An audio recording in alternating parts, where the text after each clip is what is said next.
flowers and the trees till you're up to your knees in love. There's a tree house in the meadow below the mountain peak, the perfect place for lovers when they play hide and seek. There's a covered bridge at Cripple Creek where the horses always stop. Between the tree house and the covered bridge, that's how Mama and Papa make love in the country where skies are blue. All you'll be dreaming of are the birds and the bees and the flowers and the trees till you're up to your knees in love. There are roses on the trellis and the scent of new mown hay. The clinging vine is jealous on the fence across the way. There's a great big yellow moon above and a breeze to sing a song. Between the roses and the yellow, a fella can't go wrong if he makes love in the country where skies are blue. All you'll be dreaming of are the birds and the bees and the flowers and the trees till you're up to your knees in love.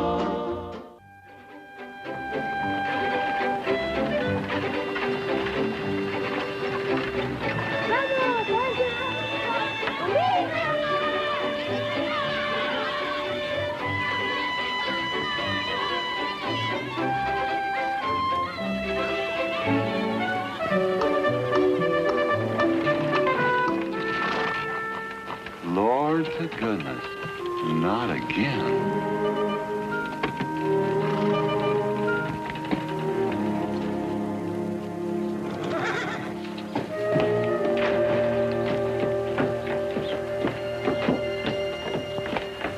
Howdy, Drago. Morning, Curly. Makes 7 times this month he come home swoggles. 6. 7. 6. Once was his birthday. That don't count. Give me my buggy whip. Didn't have anything for breakfast but 2 raw eggs and a mug of honey. No. Curly, Yes, boss. don't say it's a fine morning or I'll shoot you. Get out of here, Bunyan. Good morning. Morning. Carlos, what are you doing up there? I hope I get it this time, Mr. McLintock. My brothers, they got the big hats already.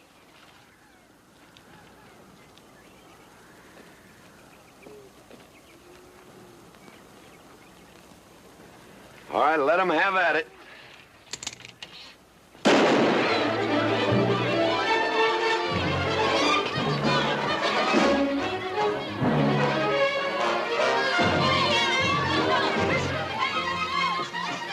Get over it. Did you only me drive? You promised me you would sometime. No, yeah. Boss, you better watch that turn onto the road. You're gonna kill both of us one of these days. Thank you, Mr. Boss.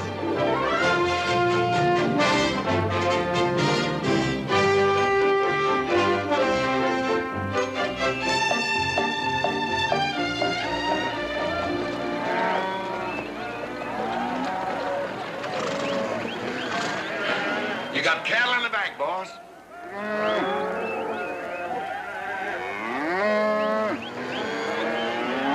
Yeah. Give it up. Yeah.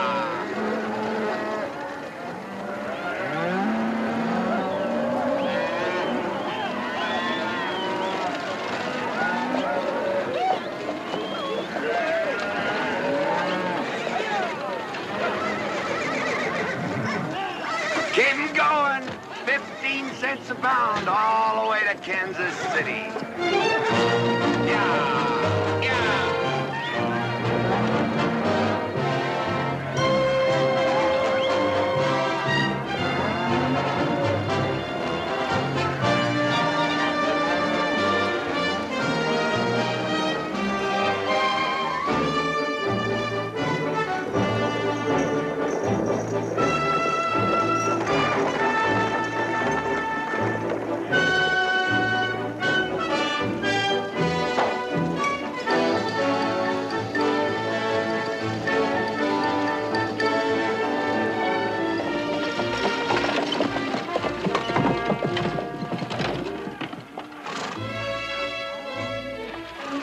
Now, boss, there's one old pensioner I wished you would pass up.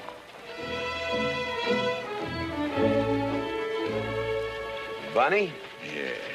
I knew where I'd seen his face before. He's an old timer. He's just been around town a couple of years. Oh, you have no milk of human kindness. Morning, Mr. McLintock. Morning, Bunny. Well, I can see you're in good health. Never felt better. Contrary to what you may hear.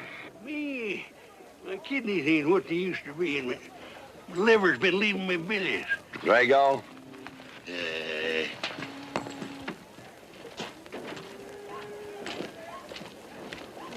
Hello, Ben.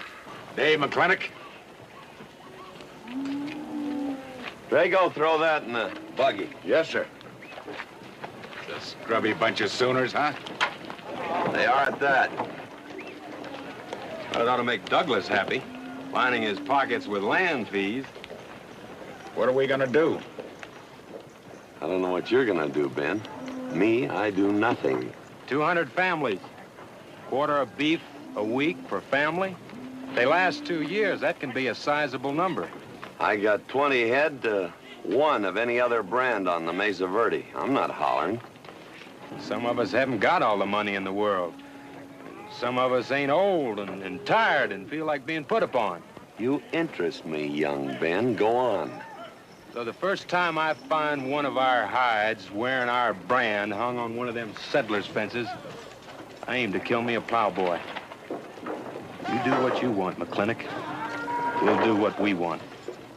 Fellas my age generally call me GW or McLintock.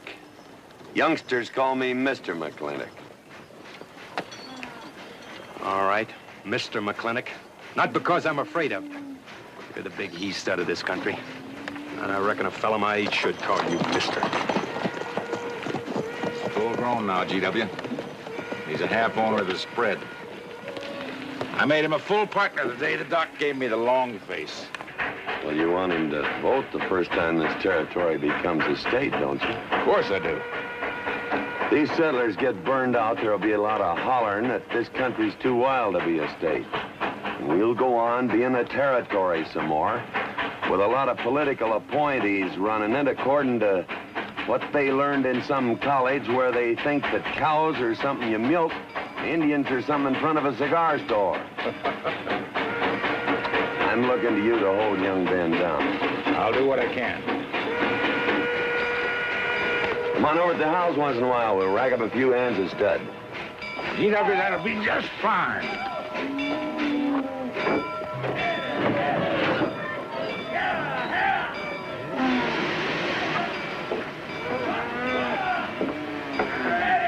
It's a nice morning, ain't it, boss? Everybody's entitled to their own opinion. Like that again, eh? Here's something that'll cheer you up.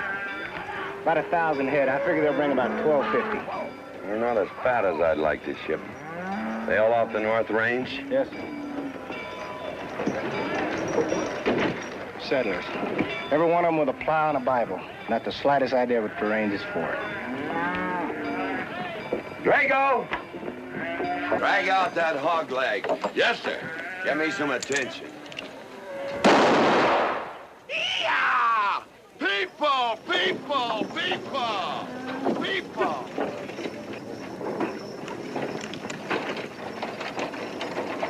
Come on, all of you, gather around. People, come on, gather around. I'm McLintock. You people plan to homestead and farm the Mesa Verde. Yes, sir. The government give us each 160 acres. The government never gave anybody anything. Some years back, a lot like you came in. You had a pretty good first year, good summer, easy winter. But the next year, the last rain was in February. And by June, even the jackrabbits had sense enough to get off the mesa. Folks, do you know who that is? That's McLintock. George Washington McLintock. I told him that, Douglas.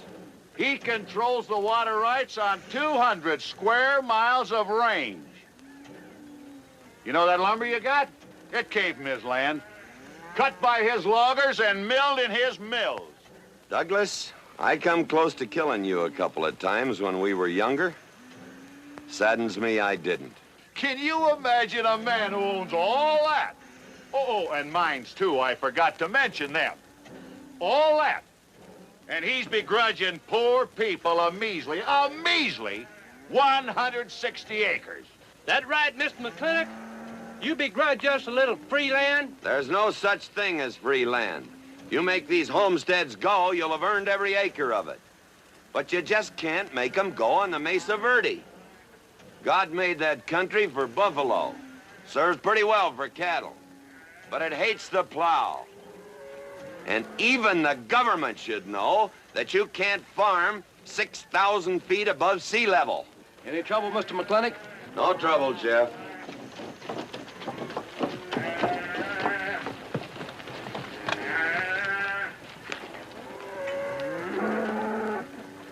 How about you, Douglas? Douglas? Just plain Douglas, eh? And you call him Mr. McLintock. Why? Well, Douglas, I guess it's because he earned it.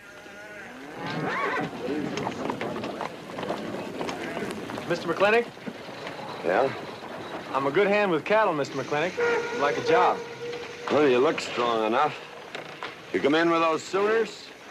Well, yes, sir, but we don't have a homestead. Can't use you.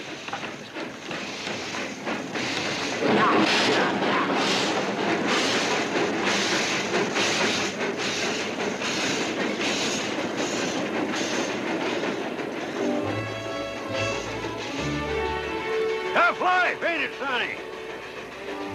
Hell, ain't much future in being a farmer around these parts.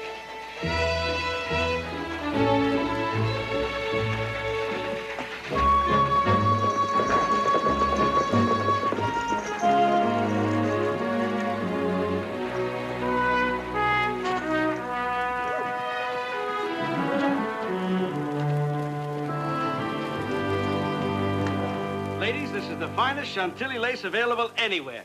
Chantilly, Mr. Birnbaum. Well, believe me, it's the best. Oh, excuse me, please. Look around. Take your time. Drago, I got 1,000 Havana cigars and 12 of those hats for you over there. Them 12 big hats ain't gonna last long the way some folks have been dipping into that red eye these days. Uh-oh. Good morning, G.W. Good morning. I stole some stick candy. Please, help yourself. Come on in. Davy, you can forget about saddling up the horse. Come in here. Problem? Yes. Well, if I were blacks, I'd move Queen's Bishop to King 4. Yeah, you might be right. You know, I was just starting to work this out when the letter came. Letter? It was... What happened? Don't you want it? Morning, Mr. McLintock. Morning, Davy. You being here saved me a trip. Oh, that hat and suit of clothes you picked out for my birthday? Well, instead of this cowboy hat, I'd like to have this one. If it's, all right with you, sir. Oh, it's all right with me, Davy. Of course, that looks like the kind of a hat a fella'd wear down Main Street to start a fight. Oh, I don't need a city hat for that. All I have to do is walk down the street and some wiseacre will call me an Indian, and just like that, the fight's on. Davy, the letter, it's for you. And you are an Indian. Yes, I know I'm an Indian. But I'm also the fastest runner in town. I've got a college education, and I'm the railroad telegrapher. But does anybody say, hello, college man, or hello, runner, or hello, telegrapher? No, not even hello, knothead. Davy. It's always, let the Indian do it. Will you go out in the store and help the ladies? All right. I'm also bookkeeper, part-time clerk. Always let the Indian do it. The lady brought that out here this morning, asked for it to be taken out to the home ranch for you. Handsome lady, kind of tall with red hair. Called me Mr. Birnbaum, just as if she'd never seen me before, and as if that veil that covered her face would keep me from recognizing her. I thought she was in New York or Europe or someplace. So did I. Jake, you better throw on a couple extra cases of the boss's favorite bourbon. That stuff sure gets used up fast out at our place.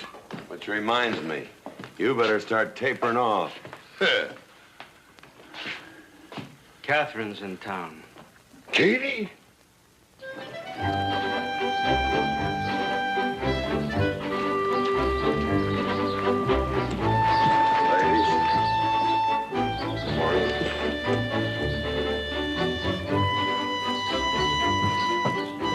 Morning, Mr. McLintock. Morning, Mr. McLintock.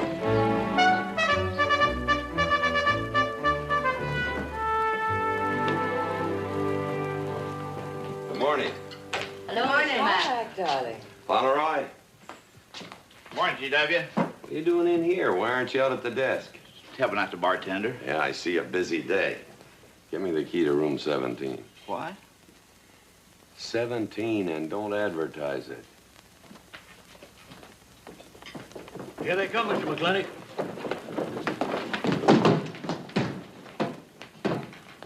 Set them up. Here, whiskey. Day off? Off day. Wonder what he's so preoccupied about. Haven't you heard? No, what? Katie's back in town. Katie? Yes, dear. The social arbiter. Well, hi, Sonny. Good morning. Oh. He sure is the quiet one. Mr. McLintock, I don't want to bother you. But... I'm sorry, boy. I told you, no job.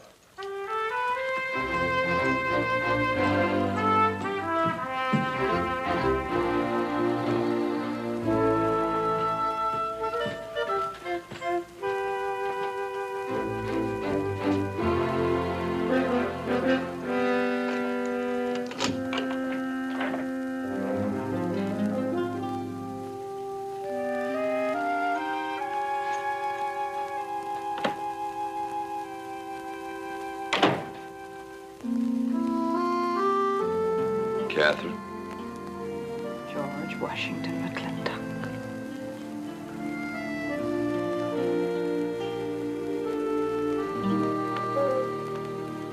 I thought you'd want this.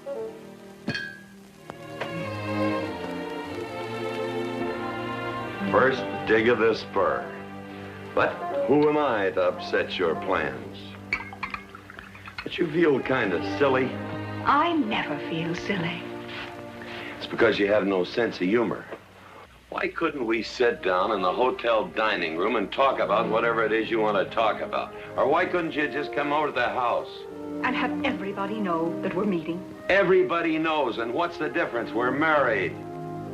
That is something I should like to change.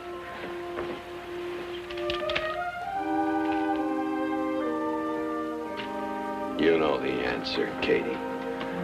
That isn't why you sent for me. Let's get to the rat killing. Oh, that's just the kind of remark that's always endeared you to me. Let us open the discussion. Very well. Our daughter is coming home in a few days. Or rather, she's coming here. It was just a slip of the tongue that made me refer to this ugly hamlet as home. Our daughter. Is it so hard to say her name? It's Becky. Rebecca! I hate that name. Anyway, she's coming home. And I hope to persuade you to let her live with me. Part of the time in the capital, part of the time in New York, and, of course, Newport during the season. You're whistling in the wind, Katie. If she stays here, she'll become just as crude and as vulgar as all of this country. And if she goes your way, she'll be all show and no stay. Oh.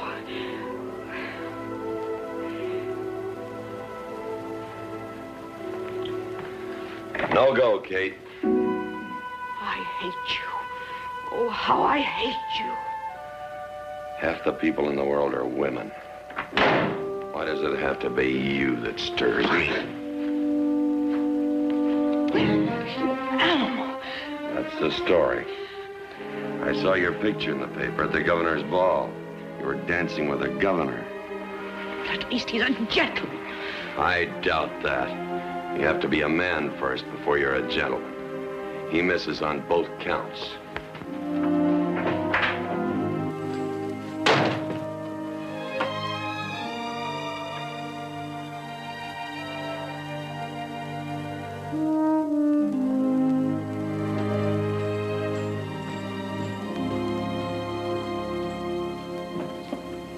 Hey, Sonny, you gonna ask him again? Nope. Hey, boy, you gotta pocket your pride. You gotta beg. You better listen to an expert, Sonny. I'm telling you, you got to grovel. Human nature gets him every time. Mister, leave me alone. Everybody does it one way or another.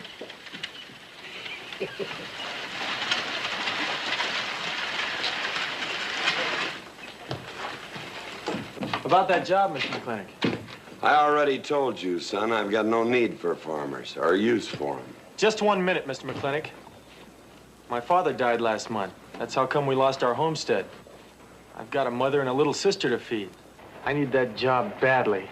What's your name? Devlin Warren. Well, you got a job, son. See my home ranch foreman. He's over at the corral.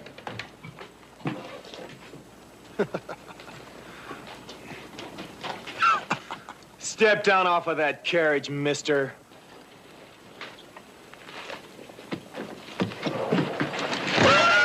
Hold that hog leg. I've been punched many a time in my life, but never for hiring anybody. I don't know what to say. Never begged before. Turn my stomach. I suppose I should have been grateful you gave me the job. Gave? Boy, you got it all wrong. I don't give jobs, I hire men. You intend to give this man a full day's work, don't you, boy? You mean you're still hiring me, Mr. McLintock? Well, yes, sir. I mean, I'll certainly deliver a fair day's work. For that, I'll pay you a fair day's wage. You won't give me anything, and I won't give you anything. We both hold up our heads. Where do you live? The settlers' encampment, down by the mine. That's your plug? Yes, sir. Well, hop on him, and we'll go get your gear.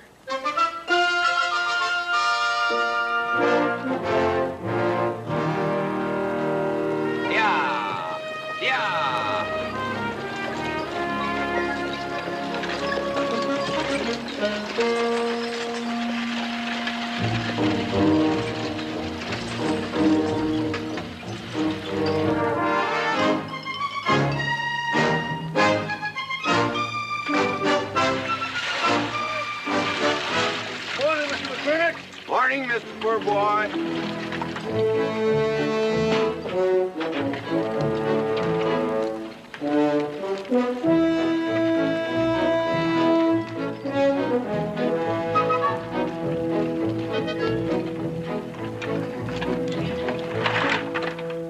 I'm sure that all you fine people are interested in knowing just what portion of this new land will be your new home.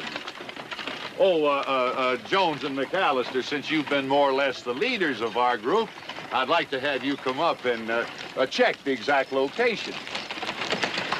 Won't be a minute, sir.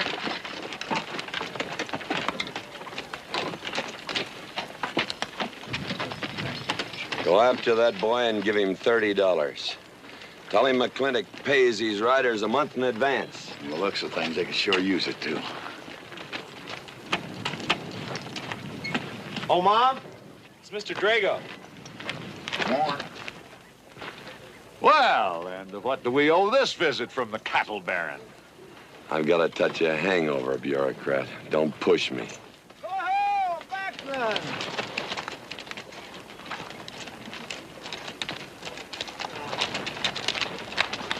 Say, those are Indians. Are there Indians in this homestead land? Friendly Indians, my boy. Oh-ho, McLaglen! Oh, running buffalo! Oh, McLaglen! Long time we don't get drunk together. And it's gonna be a lot longer time, because it's against the law and you're with the sheriff. And if I got my hands full, they came into town to meet the train. The old Indian chiefs are coming home. I heard they'd been pardoned. They don't know when it's arriving, this week, next week, or next month. So in the meantime, I've got to do something with them. Could I cut out a couple of head of your steers to feed them? Otherwise, some of these settlers' milk cows are going to disappear. That's right, McLaglen. Cut out whatever you need. Sheriff, are you going to encamp these savages with all these settlers? You're asking for trouble. Mr. Douglas, I already have plenty of trouble. Please stay off my back. Running buffalo, bring your people over to the clay slide. Go. Hello, Mr. McLaglen. Tiny Mouse, it's nice to see you. You wouldn't believe it now, but 20 years ago, she was a mighty handsome maid. 20 years ago, you thought so too, Mr. Douglas.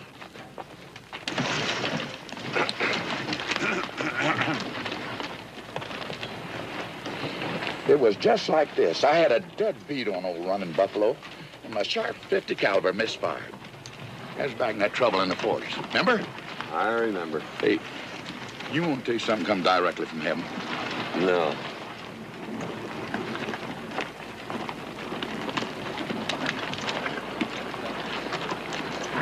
Where'd you get this? That boy's mama baked them. You thinking the same thing I am? She's a widow woman, boss, and she's got a long, hard road home. Hire her.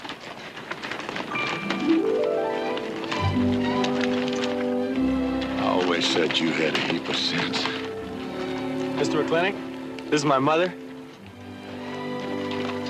Your mother? And my sister. Pleased to meet you, Mr. McLintock.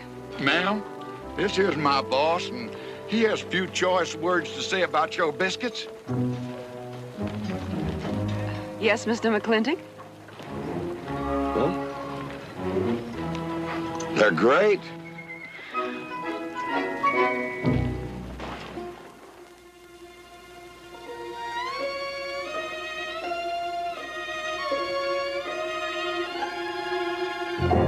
Well, you old Cantonese reprobate, how about it? You fire me?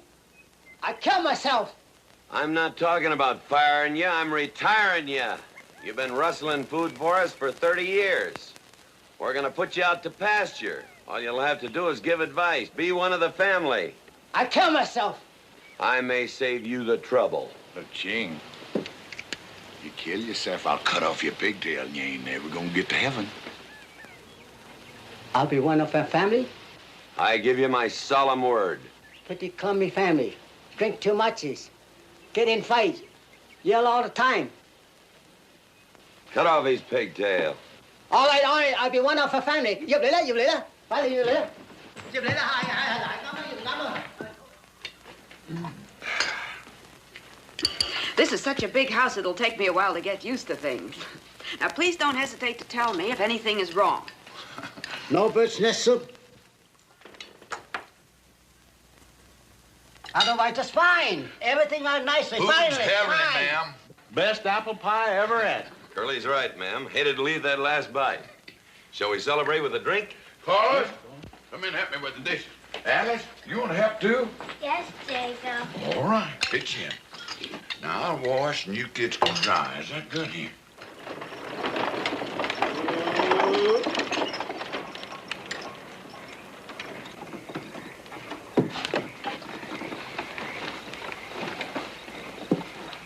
Don't seem possible one woman could use all them clothes. You keep a civil tongue in your unprepossessing face. Yes, ma'am. And unload my baggage, please. Yes, ma'am. By the way, what does that word unprepossessing mean?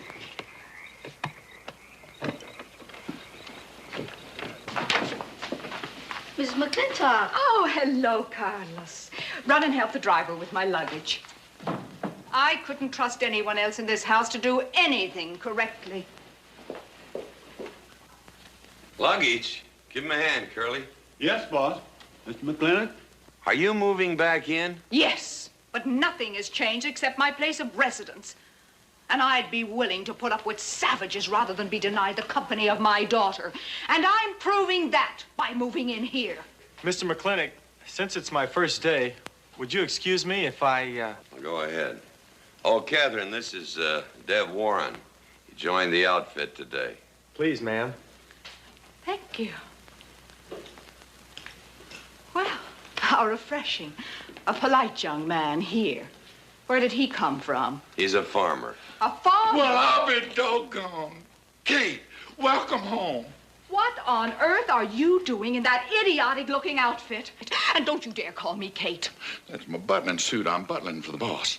And I'm sorry, Katherine. That Kate kind of slipped out from the times I remembered you as being nice people.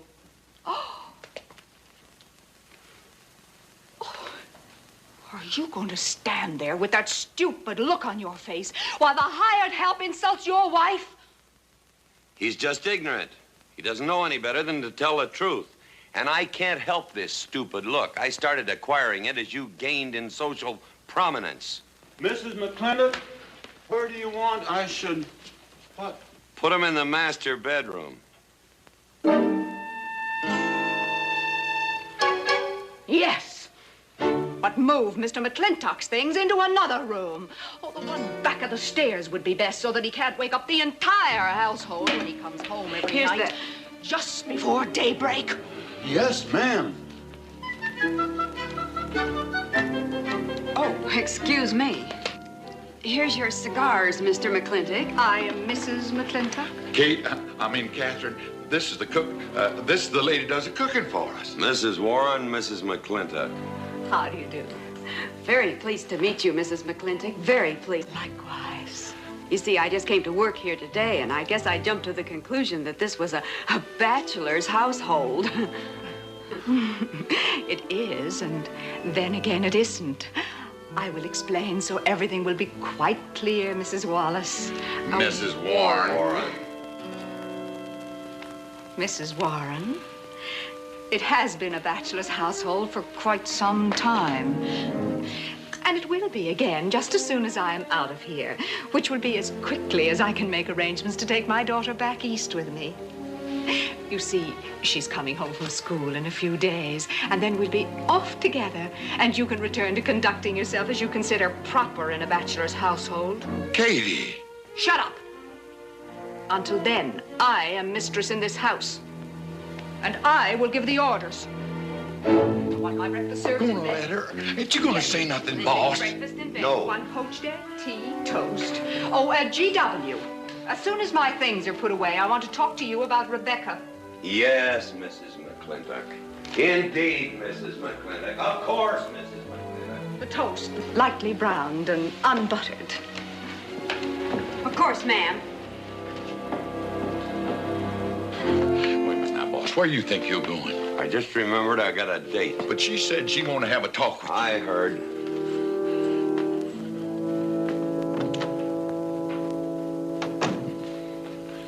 Good evening, Lem. Good evening, Mr. Mac. Yep.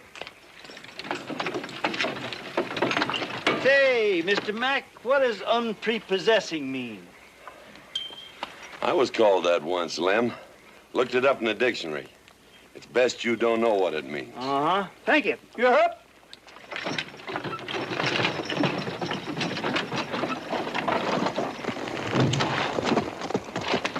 Hey!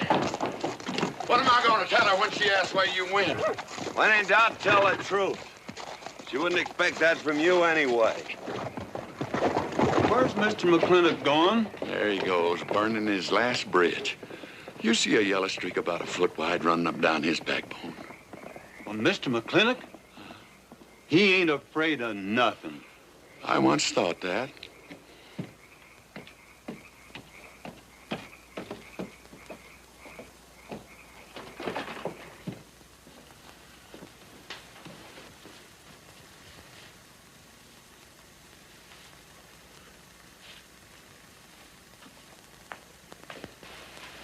Drago? Yes, ma'am. Was that, He took off, lit out. I told him I wanted to talk to Yes, him. ma'am. I was standing right over here when you said it, and I was standing right out there on those front steps when he walked up to a horse, grabbed a hunk of mane, stepped up on him, and sunk spur. Where did he go?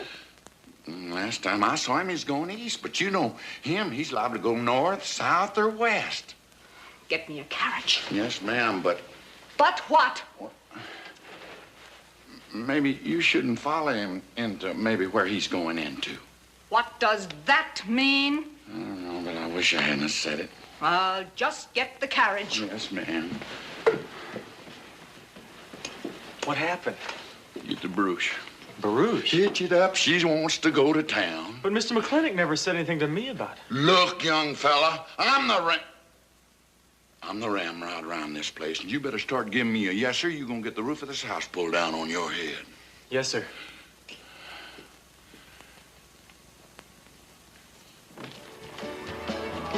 Hello, lady. Hi, Mr. McLintock. No room, eh? Drink, please. Hello, Bunny. How is everything? Oh, fine, fine, Mr. McLintock. I'll get you next time.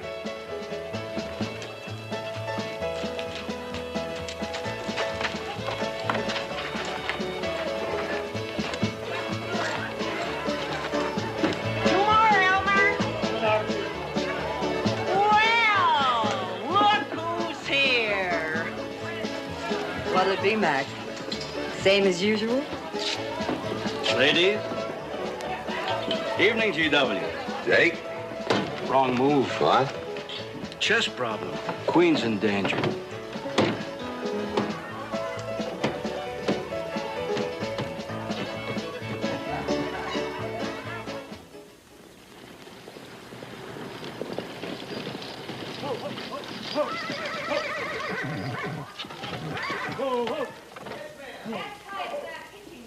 I suppose you can do that. Camille, you're on your own. Mr. McLintock?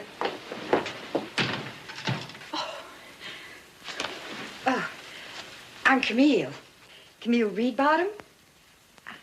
I'm learning the game of chess. Thought it would give me something to pass the time. See, I have nothing to do all day long, and I just remembered something.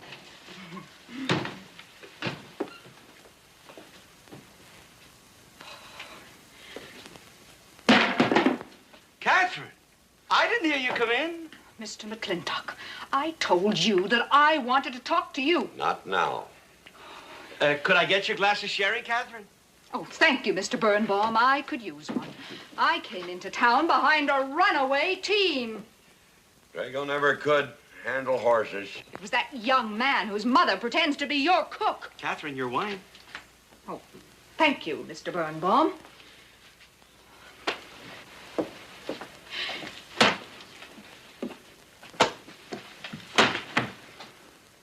Now, Mr. McLintock, we have an awful lot to talk over. First thing I learned about Indian fighting was to wait for daylight. What has our conversation got to do with Indian fighting?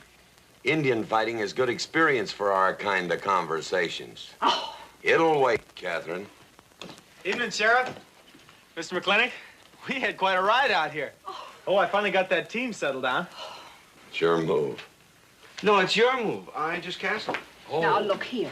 You're not going to sit here all night long and play chess when the matter of our daughter remains unsettled. I am going to remain here and play chess, and the matter of our daughter is settled. She stays. Oh, such stubbornness. Katherine, your hair. Oh, it is a mess after that awful ride. No. The tricks a man's memory will play, huh? Mr. Birnbaum, I think that you've completely lost your mind. You have done something to your hair. I have not. If I had, it'd be none of your business. I'm certainly not going to put myself in the place of those blondine trollops that you seem to prefer. Fill it. Oh.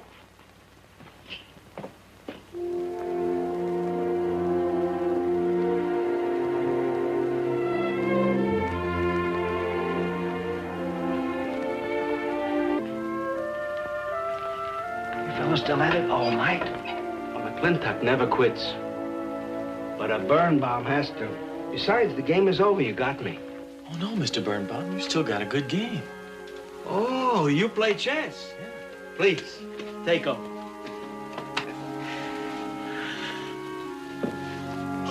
Pretty good. Fair. Well, looks like I won't have to come into town always to get a game. Remember, I'm a bad loser. It's your move. Yes, sir.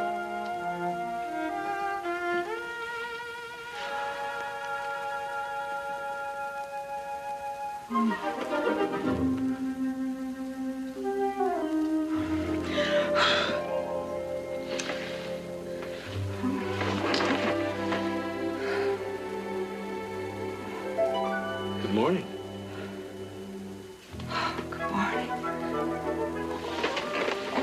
It's not morning already. Mm-hmm. Cup of coffee? Oh, yes, thanks, Jake.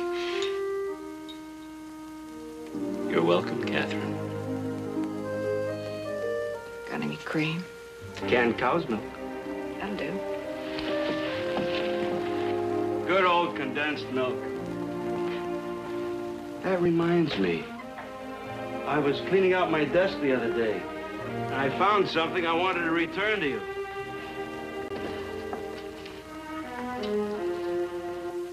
Here it is.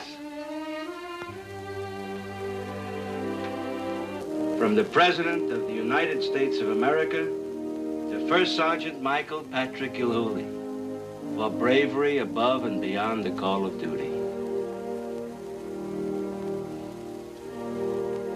It's your papa. Reminds me of the first time I ever saw you. It was over 17 years ago. You walked into my store, not much bigger than the bundle you were carrying. And in the bundle was the most beautiful baby I ever saw. And was she hungry? You walked all the way from Superstition Creek just to trade me that medal for a case of canned milk. GW was off somewhere as usual, fighting Indians. Sheriff! Sheriff Lord! Well, have you seen the sheriff? Kind of early for him. To try his house? Why didn't I think of that? Looks like Birnbaum's is open. Maybe somebody in here knows.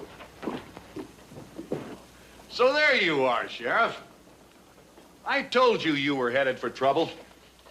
Trouble? I want to know by whose authority you let those Indians stay in town. Those savages are wards of the government, and I am the representative of that I government. told Sheriff Lord that he could put him up down by the clay side. Because the town's named after him, he thinks he owns it. Well, you check the books in the recorder's office, and you'll find I do own a fair piece of it. Agard, if you knew anything about Indians, you'd know that they're doing their level best to put up with our so-called benevolent patronage, in spite of the nincompoops that have been put in charge of it. Those Indians need my permission to leave the reservation. Those chiefs have been giving orders all their lives. It's pretty hard for them to understand that they have to hold up their hand like a schoolboy in a classroom. The law is very clear. I told you you'd get no satisfaction from these people. Well, we'll get the girl back. Girl? The girl the Indians kidnapped. But don't worry. I armed the settlers and set them to rounding up those red devils. What is this about a girl?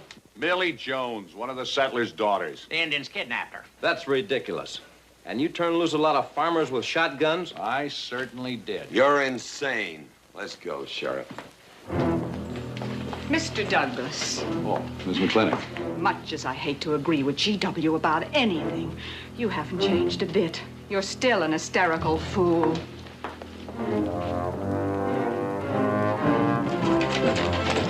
Come into town. I got worried. What about? Thought maybe Katie shot you. Not yet, Drago, but it took restraint. Wait a minute.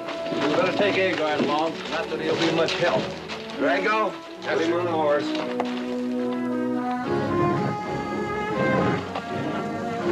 Just a minute. Well, I'll drive. Yes, ma'am. Agard, what are you doing? Agard, this is serious. Stay with him, Agard.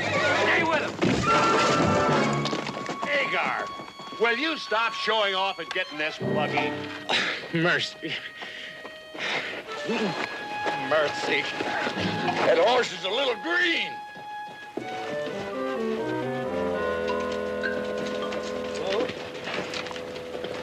Let's go. yeah.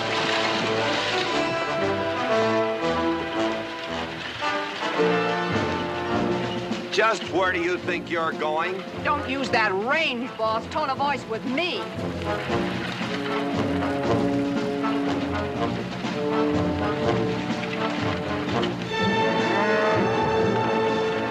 Carter! Headed for Mr. Poor Boy's mine. Mount up some riders. Right, boss. You heard the man.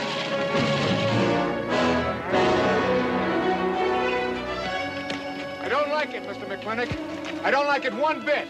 What don't you like? They're planning to hang an Indian.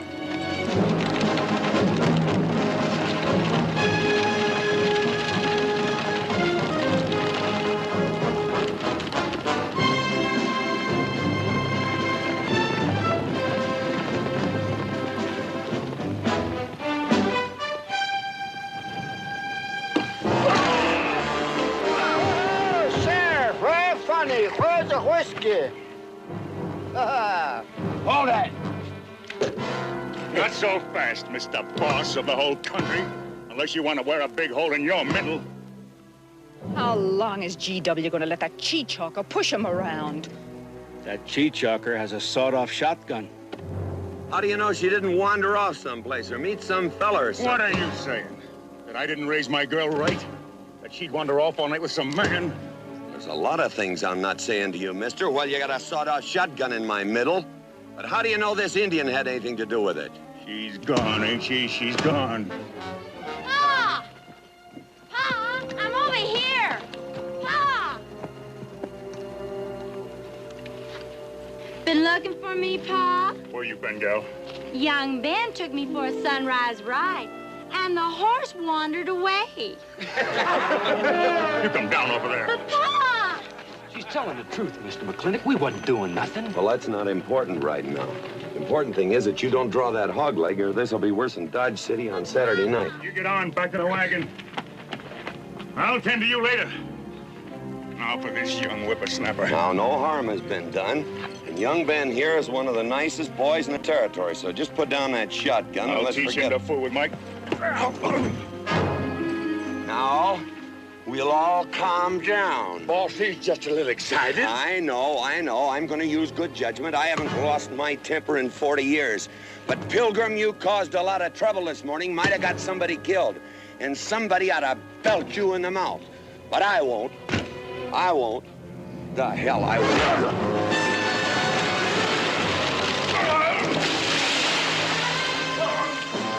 McLintock Rider!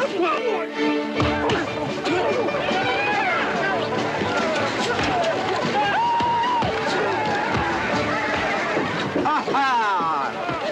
Oh, Markland! Hey, Buster! Remember me?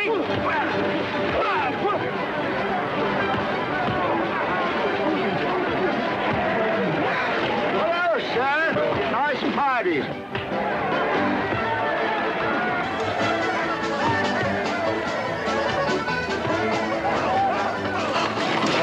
Do you think you ought to? I ought to what?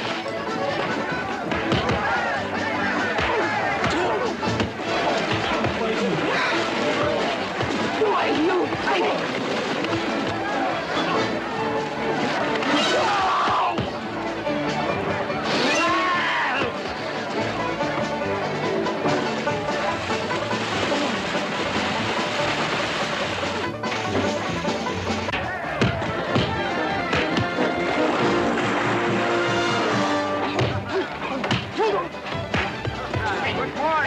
I want to work with you. Hey, just a minute. What do you do? My glasses. Hey, now stop this or you'll be sorry.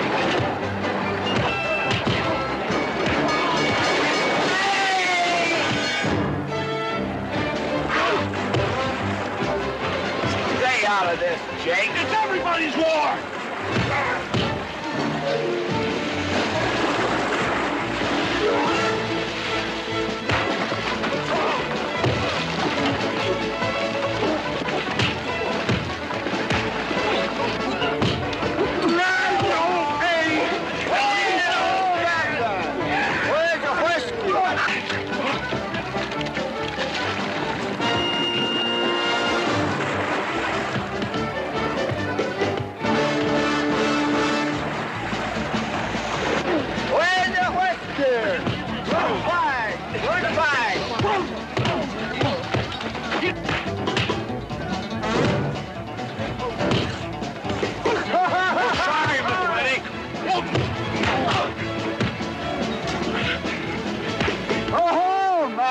Thanks.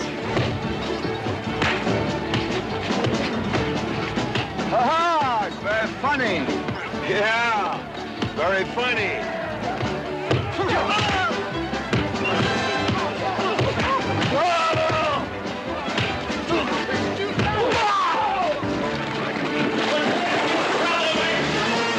Guys, Mr. Douglas, I'm sorry.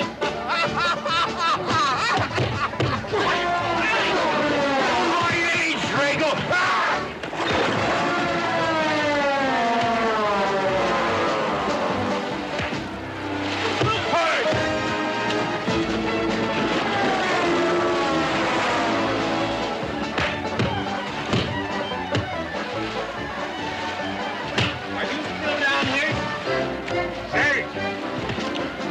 swatting away, huh? Honest, Mr. Jones, honest.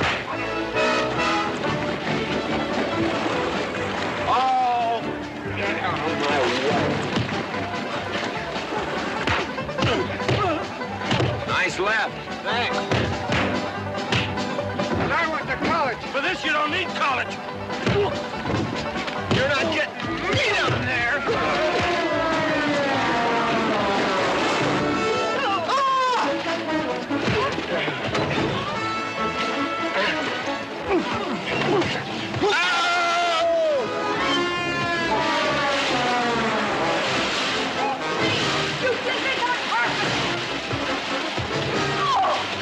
McLintock, you big... Good morning to you, Mrs. McLintock. Buddy, you big... Yowie!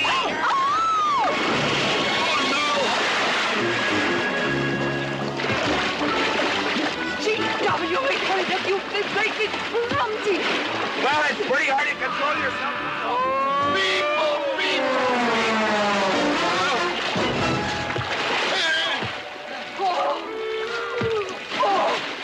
Oh, Macklin! Oh, Macklin! What party? No whiskey. We go home.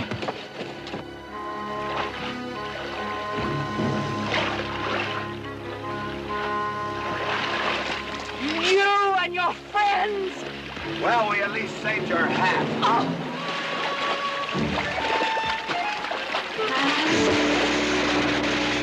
Where is everybody?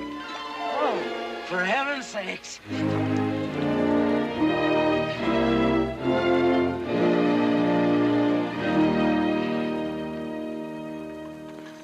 Whoa. Drago, will you never learn how to handle a team? Yes, ma'am, I'll sure try. I'll tell you that now. Try me, family. You want to lose your pigtail? I lose face. Lousy lot of tips. You want to lose more than that? Kate, Yes? we could be a big help to one another. Like what, may I ask? Well, we could wash the mud off of each other. We used to have quite good times doing that sort of thing. There are a lot of things we used to do. Good night, Mr. McLintock.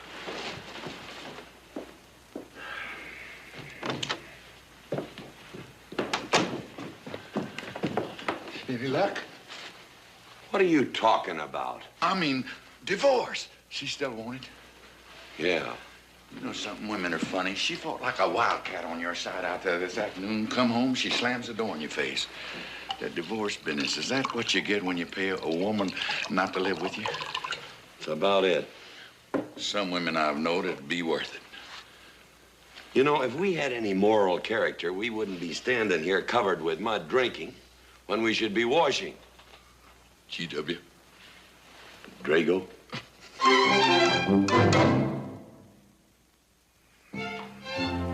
Miss Warren, these biscuits. Oh, thank you, Drago.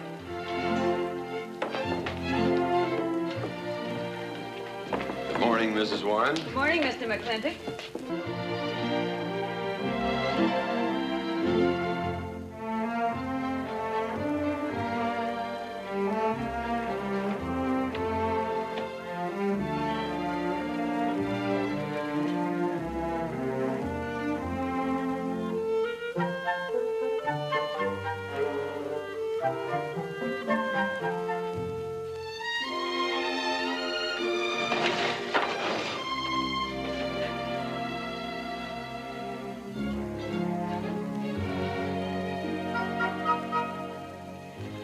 One poached egg, tea, toast, lightly browned, and Why, Mrs. McLintock, you have a black eye. I do. Ooh.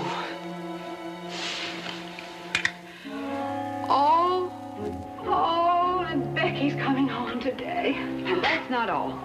There's a little something we'd better get settled. There are no men listening now, so we can be ourselves. Oh, sure, I let you get away with all that guff the other night. But now that we're alone... When I want the opinion of the hired help, I'll ask for it. You know, you could wind up with 2 black eyes. What? Oh, I realize you had to put on that big act. We always have to just before we get ready to forgive them. generally for something they haven't done. But you and I both know that's just to keep them from getting the idea they run things. McLintock give you that black eye? No! Nobody gave it to me. I won it.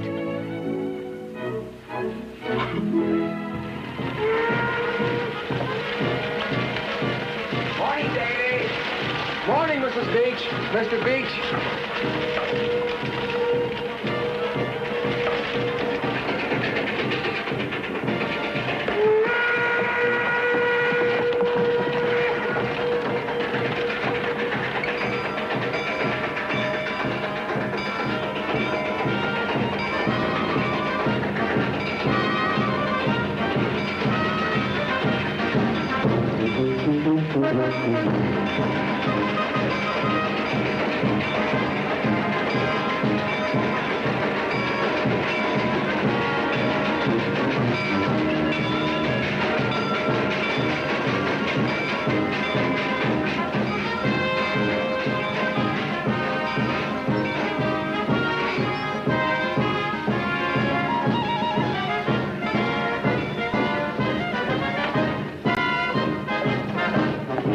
Why, Miss Becky, welcome home. Hi, Becky. My How boy! are you? Good to see you again.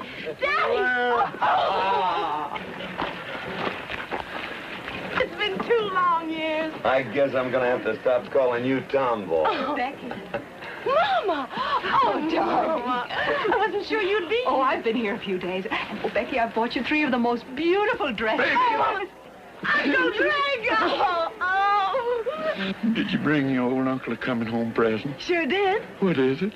A mustache cup. And what did you get me? Prettiest Palomino pony that ever packed a saddle. Broke the stand, drowned, tie in the counter. Oh! Uncle Jake! Oh! What are you doing in Mr. Douglas's tuba? Oh, Mr. Douglas had a little accident.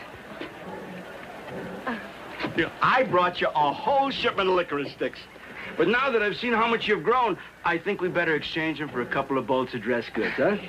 Thank you. Oh, the mayor was going to be here, but he had to go to the territorial capital on a horse theft matter. But I'm going to give his speech. Oh, and don't worry about the mayor. I'm sure that he can find a bill of sale for the horse.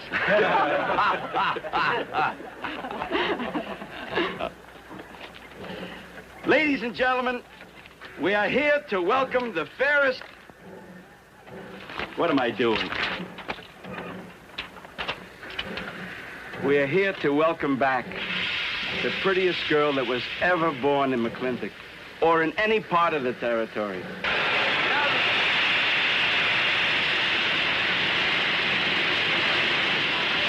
Hey, Davy!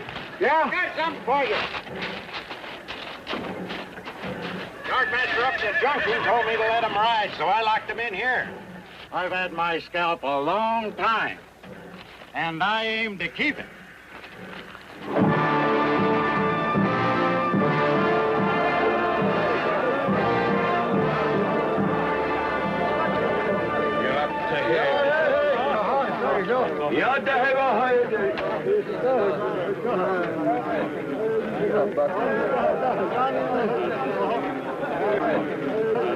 And now she's come back to us. Gone are the pigtails, but the freckles are still on the prettiest face that was ever born in McLintock.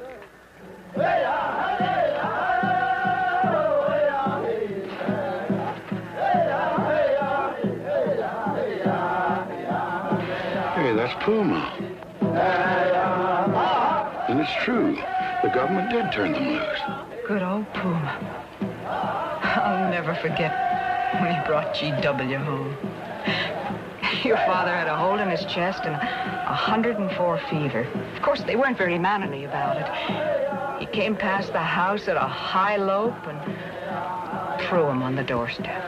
And you do remember them good old days, don't you, Katie?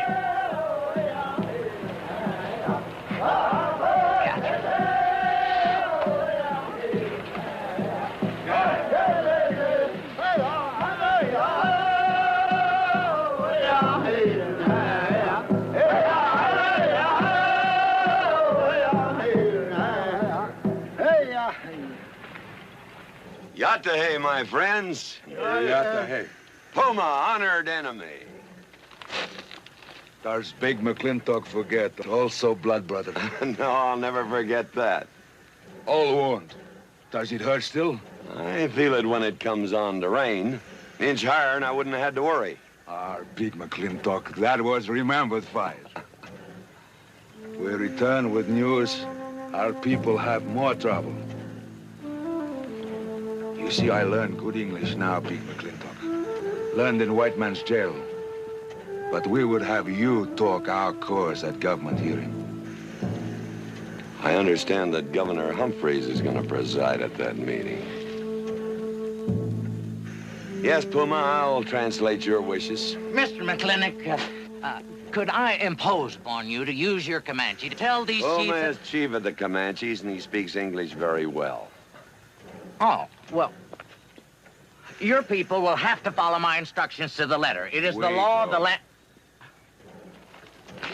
Well, now, just a minute. Well, for heaven's sakes.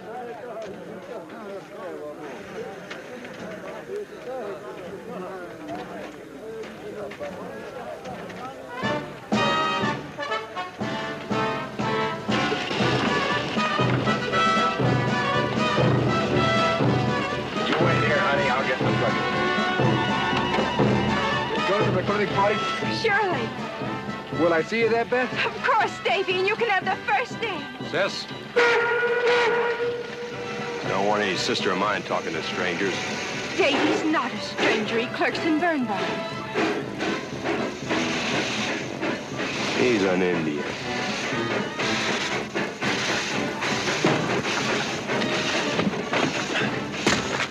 Darn you, Drago! Now look what you've done. Baby, this is Devlin Warren. He works for you, Papa. Dev, this is Miss Becky McLintock. Those are my things. Yes, ma'am. Oh, I don't own you anywhere, Miss Becky. What do you mean? Oh, I mean, you look so much like your mother. Well, even prettier. Oh, Mr. Warren. Mother's much prettier than I am. Many a fight started with words like that. Come on, get in the boat. Hello, Ching. We got jelly pie for dinner. Oh. I'm not cooking. No, he's not. Junior! Yes, Miss Becky. You remember Junior Douglas, Mama? Oh, of course. How's college? Valedictorian, 95. Oh, congratulations. Oh, Mr. and Mrs. Douglas, we will see you at the party, of course. Oh, delighted. Well, it'll be pretty hard to keep young men away. Yes, sir. Drago? Yes, boss. Baggage all loaded. G.W. You remember young Junior? Oh, yes. Like father, like son. Mr. McLintock, I hope you don't think I'm being presumptuous in asking for the honor of calling on Miss Rebecca. Well, there she is. Ask her yourself. Well, thank you, sir. Jing, now I'm going to get fired. Get up out of here. Thank you, sir. Thank you. Have you no manners? See you at the party, Junior! Yeah. Yeah, what? Like father, like son. What did he mean, Matthew? Come on, Ching. Grab a root and growl. Well,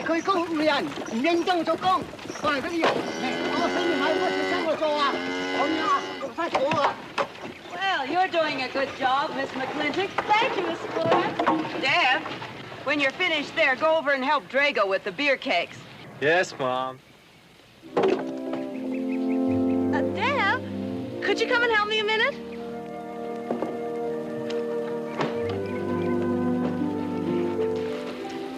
I certainly was surprised to hear you went to college. Why?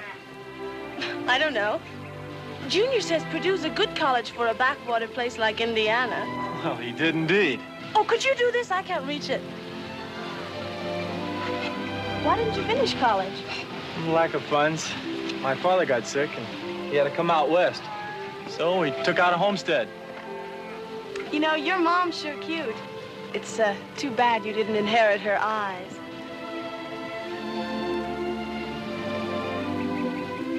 Well, you'd been lucky if you'd inherited a few things from your father.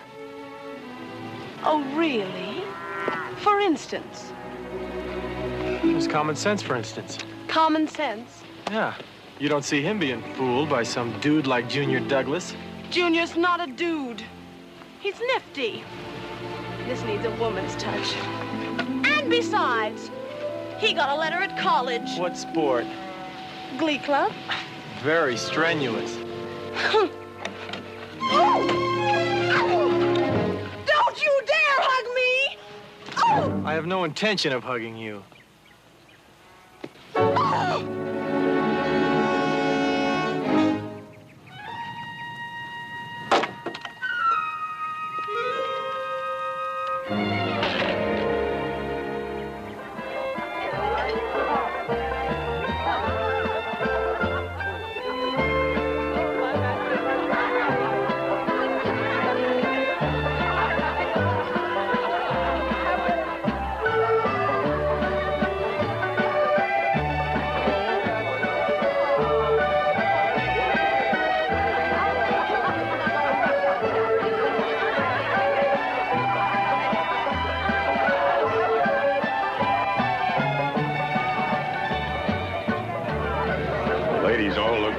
Katherine.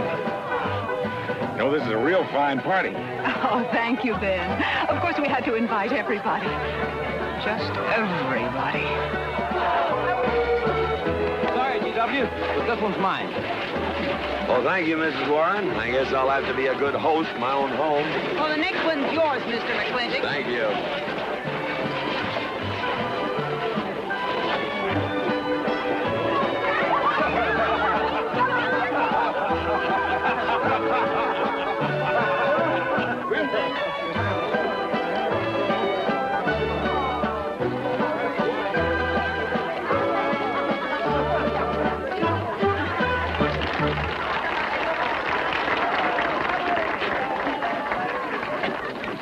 Drago, go and do what I told you to do. Oh, Katie. Katherine, and do as you're told. Oh, Drago, do this. Drago, do that. Yeah! People. This Douglas feller. Drago! Yes, ma'am. Matt Douglas, Jr. is going to bring you folks some of the latest terpsichorean dance steps, brand new, brought by him directly from New York City. All right, Mr. Fiddler.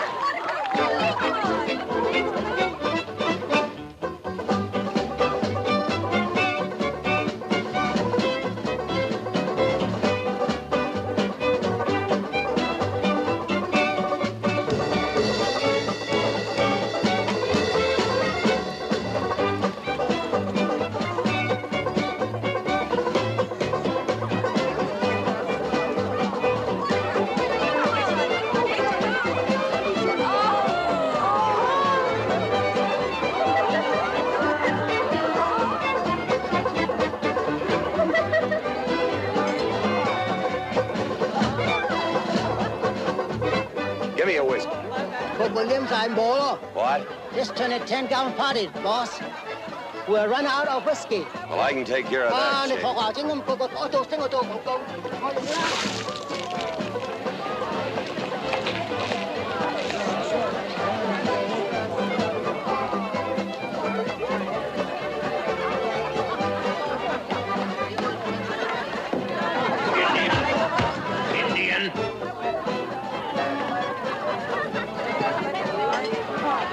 Still got any ideas about asking my sister to dance? Get up and we can do this all over again. Yes! That's enough. You fought it. It's all over. Quit butting in, Birnbaum. He's a hard man, not your son. Look, you fought him fair and square. I don't think it was so fair and square. Well, you want to take up where he left off? If I did, you wouldn't find it so easy. Look, now we've had enough of this. Well, when are you going to quit walking away? Just as soon as we're out of sight of the party. The lesson I learned back home, don't fight in front of women. Well, we're out of sight now. So we are.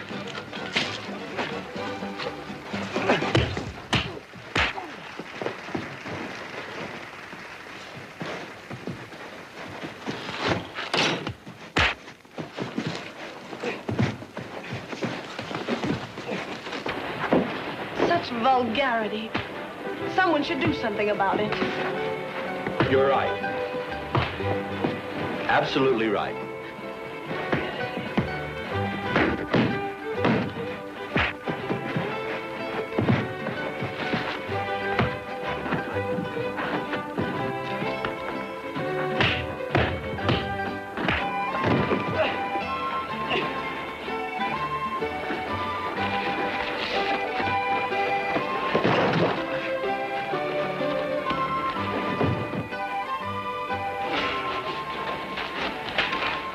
You all right, young man? I'm all right, Mr. McLintock. Pretty fancy fighting for a country boy. 2 years at Purdue, Mr. McLintock, on the boxing team. I never thought any farmer could whip me. You sure did. Better get him cleaned up. Get him some water, Jake. Yeah.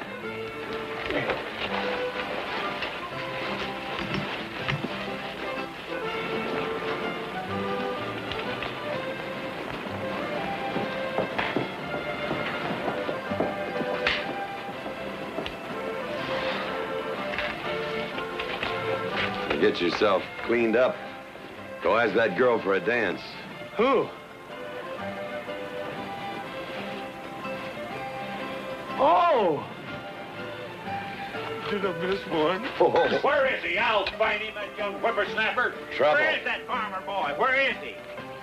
Where is he, G.W.? Oh, so you're the young farmer boy that whipped my nephew. Well, I'm Fauntleroy Sage, young Ben's uncle. Well, I'm no farmer, but if you're young Ben's uncle, yes, I whipped him. And you're intruding. What's intruding mean? Butting in. Oh, so he's insulting me. Well, then I got another reason for walloping. Besides, on account of him thrashing my nephew, young Ben. Fauntleroy, you can't get mixed up in these youngsters' quarrel. Family honor. I can't have said a farmer whipped a sage. You're twice his size. Don't let that bother you, Mr. McLintock. Mr. Fauntleroy insists. I'll just have to teach him the same lesson.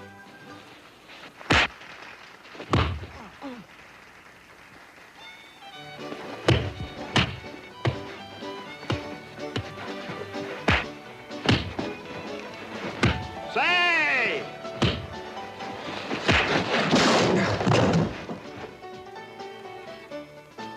Sorry, young feller.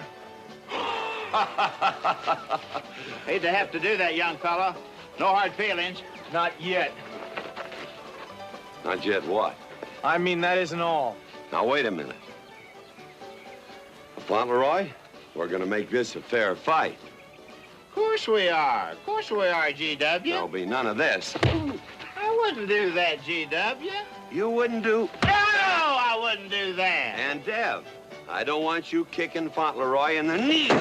He didn't do no such thing. And none of this nose twisting. He's all yours.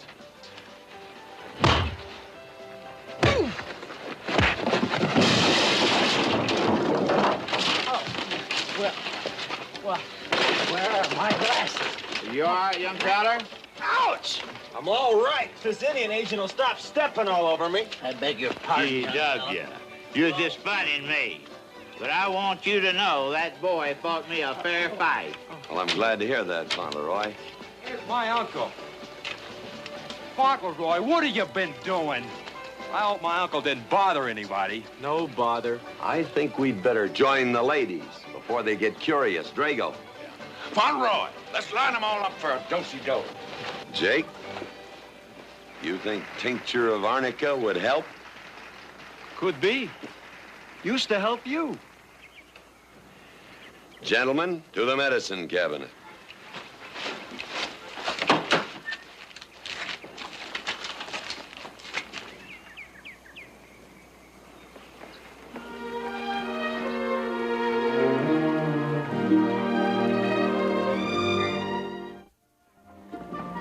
Good morning, Drago. Morning, Davy. You seen Daddy? Took over early this morning with a scattergun over his arm. Went hunting.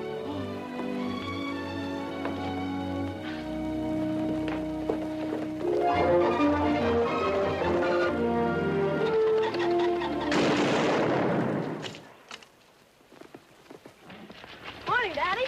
Good afternoon. I'll get you out so early. There's something I have to get straight in my mind. Yeah? What?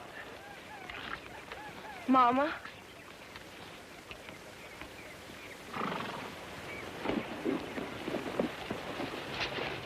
Why'd you and Mama stop living together, Daddy? Why'd you separate? Aren't you going to answer me? No, It's sort of my business, I think. I don't. Is it another woman? Usually is. At your age, you always know what's usual.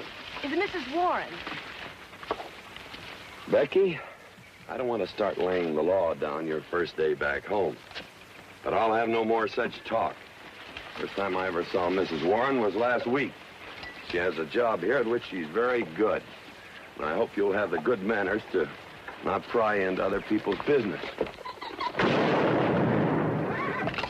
Your mother's and mine. Pretty good shot, Daddy. Oh, I can understand your trouble. Mama's often so, well, so petulant. Petulant?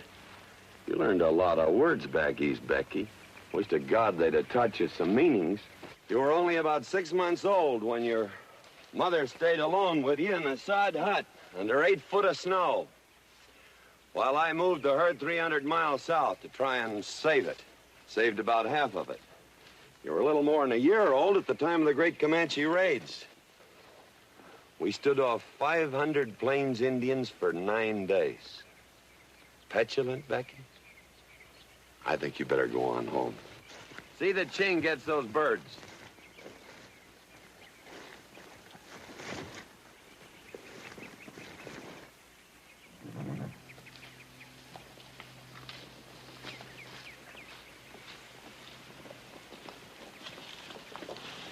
Becky, come here.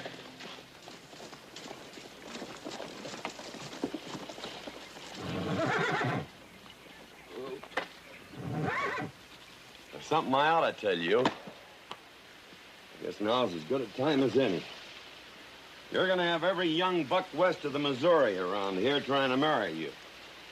Mostly because you're a handsome filly. But partly because I own everything in this country from here to there. They'll think you're going to inherit it. Well, you're not. You're going to leave most of it to, well, to the nation, really. For a park where no lumberman will cut down all the trees for houses with leaky roofs. Nobody will kill all the beaver for hats for dudes, nor murder the buffalo for robes. What I'm going to give you is a 500-cow spread on the upper Green River. Now, that may not seem like much. It's more than we had, your mother and I. Some folks are going to say I'm doing all this so I can sit up in the hereafter and look down on a park named after me. Or that I was disappointed in you. Didn't want you to get all that money. But the real reason, Becky, is because I love you. And I want you and some young man to have what I had. Because all the gold in the United States Treasury and all the harp music in heaven can't equal what happens between a man and a woman with all that growing together. I can't explain it any better than that.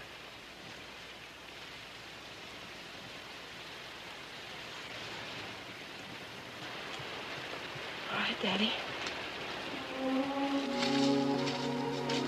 Becky.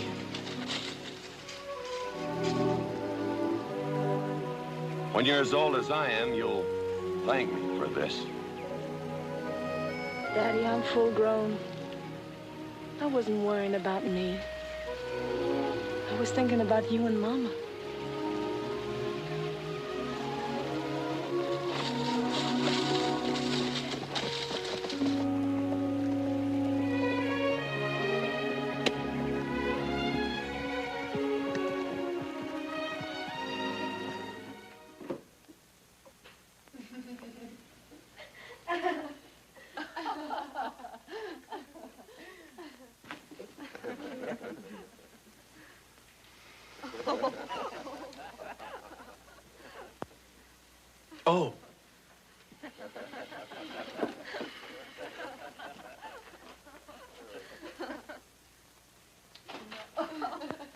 Well, sir, all three of them fell right out of the carriage. Oh. Well, it's getting rather late, Becky. It's bedtime. Oh, Mother. He brought this. He must have intended to use it. Oh, well. Sing us a song. Well, if you really want me to. Gosh, I haven't played in You quite know just right for me. Sure. It's the rage now. Oh. Oh. Dev, what are you doing? Oh. I just thought I'd get another cigar. Well, you've got one in your mouth and two burning in the tray. Not move. Fellas want me to play all the time. You're cuter than a baby's steer and softer than a mouse's ear. I want the whole wide world to hear.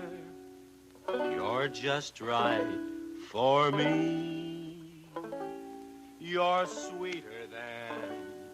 Oh, no, not that rhythm, Junior. Do it the way they do at the plaza. I know the words. Sure, Becky. Will you sing with me? Of course.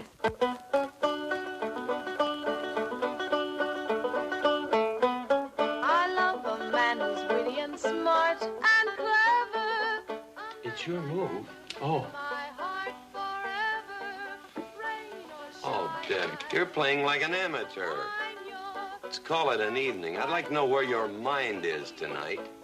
You're sweeter than the early spring or bluebells when they start to Pretty good. Voice like her father. feel like a king. You're just right for me. Sweeter than honey, finer than wine.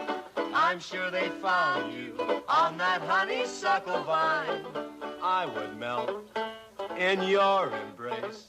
You disappear without a trace. To die like this is no disgrace. This is the time. This is the place for you.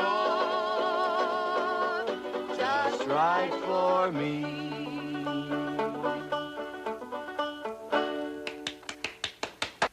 Well, that's so good, I kind of hate to break this up. But if we're going to have that Indian hearing tomorrow morning... Sir, about our conversation earlier this evening, I believe I'd better apologize. Yeah? Yes, sir, I've been thinking it over, and when I called you reactionary, well, that's merely my generation's term for your generation. Well, good night, sir. Good night, Miss McLintock. Good night, and do come again. Good night, Drago. Night. Boss, what does reactionary mean? Me, I guess. He says that anyone that wanted to sell at a profit was a reactionary. Was we reactionaries back in them days when you was selling beef cattle for 6 cents a pound on the hoof? Well, no use arguing with him. College boy.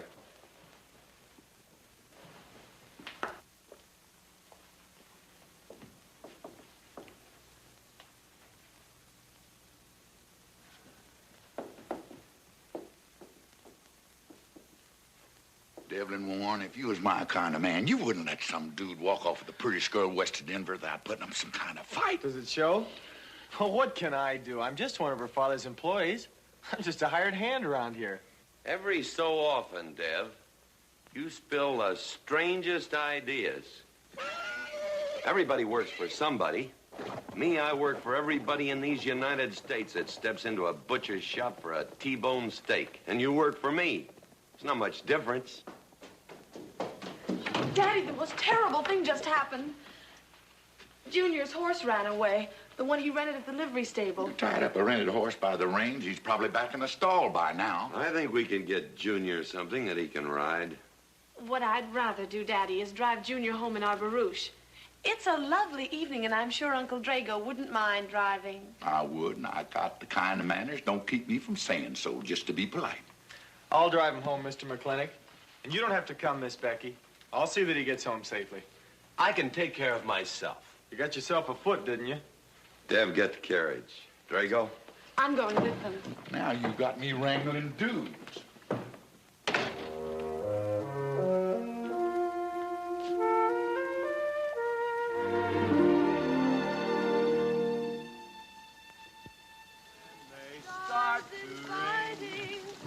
make a man feel like a king. Just right for me. Miss Becky, somebody better help me watch the road. You know, I'm new around here. Might take the wrong turnoff. Devlin Warren, you know there isn't a turnoff between here and town. You disappear without a trace. To die like this is no disgrace. This is time. This is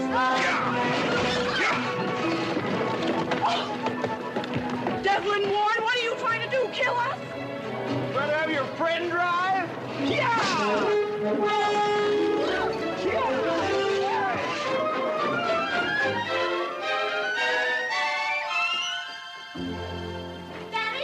Daddy, I have never been so humiliated in my entire life. I said what I said, and I'll stand by it to the death. Shoot him, Daddy. Shoot him at once. Well, why? My honor is at stake. Well, now, Your Honor. Absolutely. He impugned my honor. Impugned? What does that mean?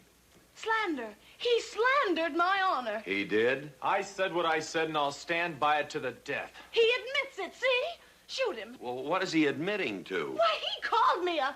I won't even repeat the word. I didn't necessarily call you anything, but I said what I said, and I'll stand by it to the death. Well, just for the tally books, what did you say? I said that any girl who would permit a man to kiss her before they're formally engaged is a trollop.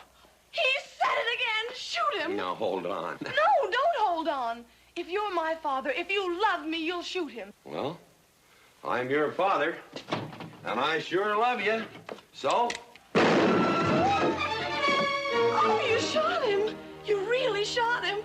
Hey! He dies. If he dies, he'll be the first man ever killed with a blank cartridge. We use this to start the races on the 4th. Hey!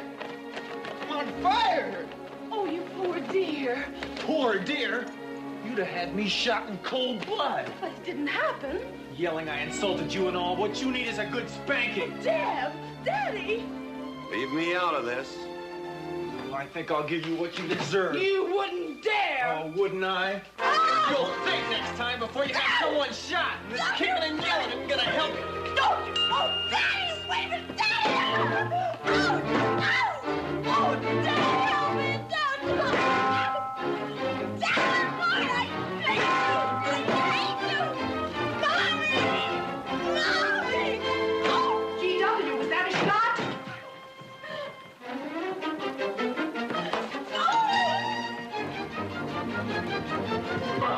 Becky, what happened? He spanked me! You spanked my daughter? Deb. You mean you stood there while that brute beat our daughter? G.W., what's happened to you in the last 2 years? Part of valor, son.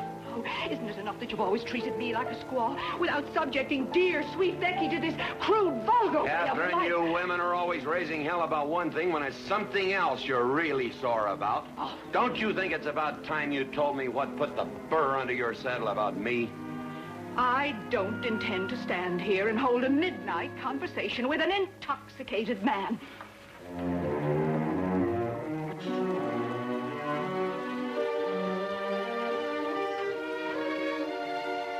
And I am not intoxicated. Yet.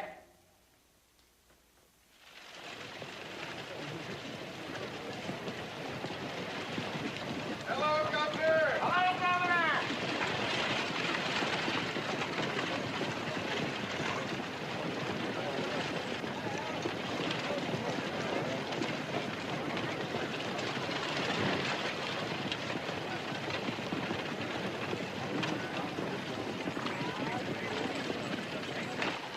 Chief Puma? Yes, Sergeant. Big McLintock, we know you'll get us fair judgment. You gentlemen, follow me.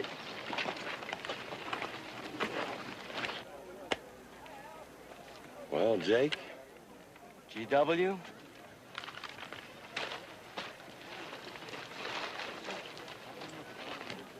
Well, G.W., it's been a long time. Not long enough. Cuthbert. Your husband is a rude man. Yes, Cuthbert, I know.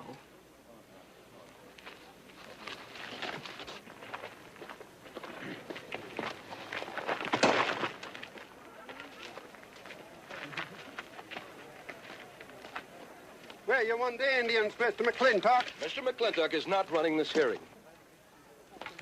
Sergeant, seat those Indians. Yes. Gentlemen, be seated. No, the whole tribe here want to come into town. Proceed, Lieutenant. This hearing is now in session. Governor Cuthbert Humphreys presiding. Good luck, Daddy. I'm afraid it's a packed court. Government Edict number 826 has ordered that the Comanche Nation be transferred from their present reservation to Fort Sill. It is the government's claim, as filed by Indian Agent Agard, that these chiefs, after being released from prison by a kindly government, did then rouse and incite defiance among the tribe against said order. It seems, gentlemen, that although some of these chiefs speak English, Chief Puma is quite at home in our language, they have chosen Mr. McLintock to be their spokesman. I speak for the Comanche, or rather I offer this translation. Proceed, Mr. McLintock.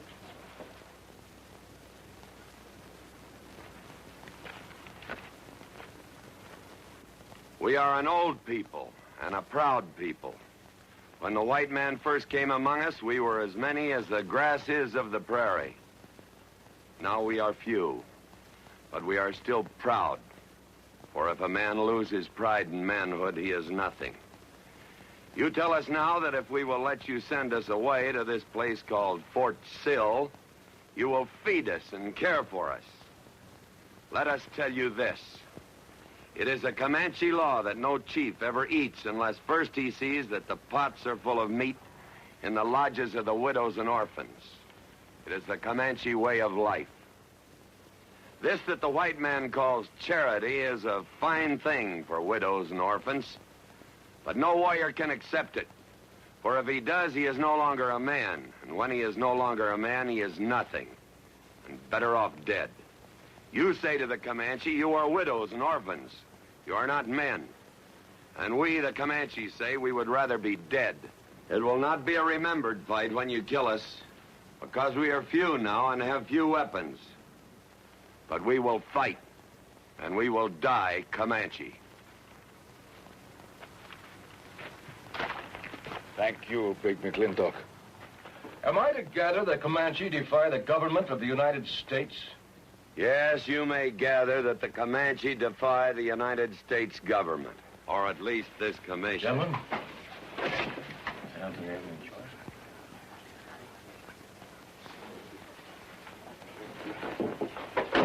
It is the order of this court that these chiefs be incarcerated until such time as the detachment of United States cavalry be made available to escort them and the Comanche Nation to Fort Sill.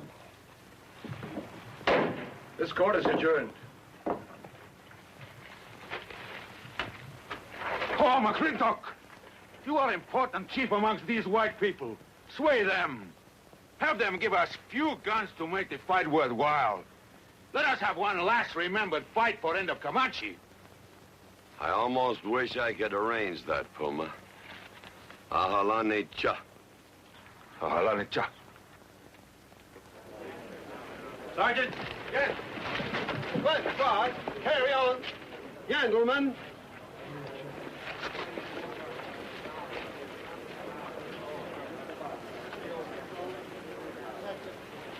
It's sad, these changing times. It isn't the times that are changing, Mama.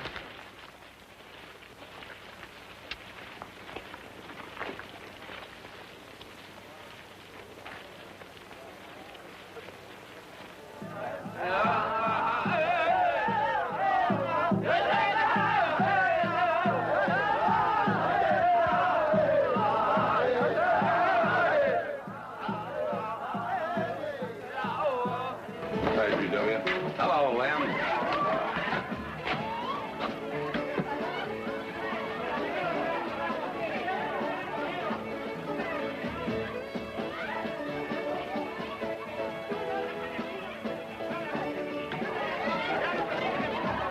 Bunny? Oh, howdy, McLintock. I figured you'd be belly down drunk by now. I've been doing some drinking, Bunny. Is that boxcar still on the siding? Well, sure, but... But what? Well, I don't like it. You don't, eh? You figure if them Indians get out of there and lead the cavalry on a wild goose chase, that great white father's going to get nosy. Get nosy, and he'll investigate. And when they find out how that side-saddled governor's been messing things up, they'll give those Indians a fair trial. That's live ammunition in that boxcar. You know what'll happen if them Indians get some guns in their hands? Somebody's going to get hurt. Is Puma's word good enough for you? Well, I don't... McLintock, you got yourself a partner. Leave me out of this. Hey, McLintock. Good night, Bunny. Good night, Governor. Governor. There is the Katie with her light red hair, sweet as the roses on a summer air. I'll find her somewhere while the moon is high and tell her that I love her, and I'll love her till I die.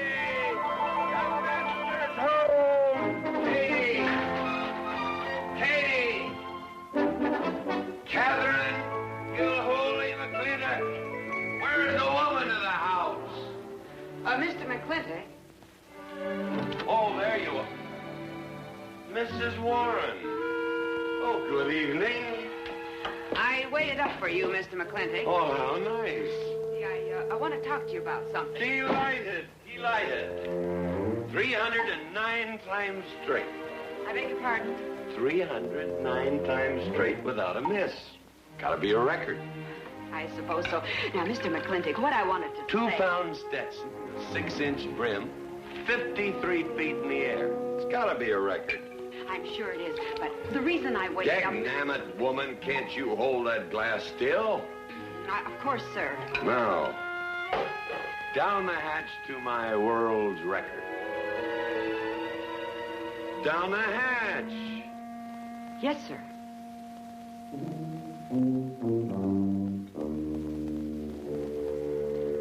And now, to the governor of our territory. The governor of the territory, sir? Now, don't you stick up for him, Mrs. Warren. You're a fine woman, Mrs. Warren. But you'll certainly go down in my estimation if you stick up for Cuthbert H. Humphrey, governor of this territory. Don't mean to Down change... the hatch. Oh, yes, sir. Down the hatch. Cuthbert H. Humphrey, governor of our territory, is a cow. Do you know what a cow is, man? A cow is a specimen that is so worthless that you have to cut him out of the herd. Now, if all the people in the world were put in one herd, Cuthbert is the one I would throw my rope at. At whom I would throw my rope at. Natural-born cow. Another touch, ma'am? Oh, no, sir, no. Well, I don't mind if I do. Good. Can't walk on one leg. Oh, I didn't mean to be vulgar, ma'am. Can't walk one limb. It's all right. Sounds silly. Only a bird can walk on a limb. You know my wife? Her name's Kate. She insists on being called Katherine. Do you know her? Of course, Mr. McLintock, and that's what I wanted to talk Well, to you. she thinks that Cuthbert H. Humphrey is panting for her like a bull buffalo at the first green up of spring. But what Cuthbert is panting for is my money. Don't make me feel like I'm drinking alone, ma'am. Very well, Mr. McLintock, if you insist. Down the hatch. Good.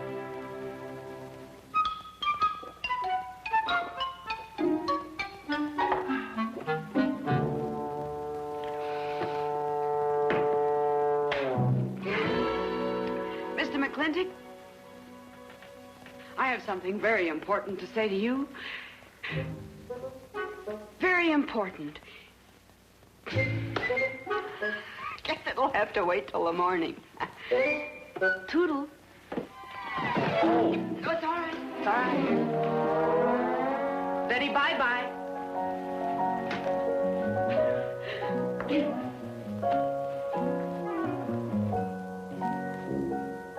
Whoops. Oh. Mrs. Warren. Let me assist you. Very kind.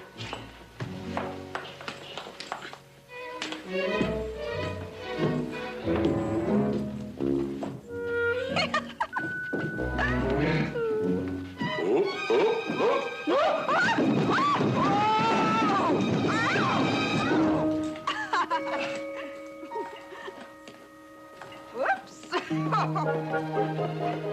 What's going on here? Now, Katherine, are you going to believe what you see or what I tell you?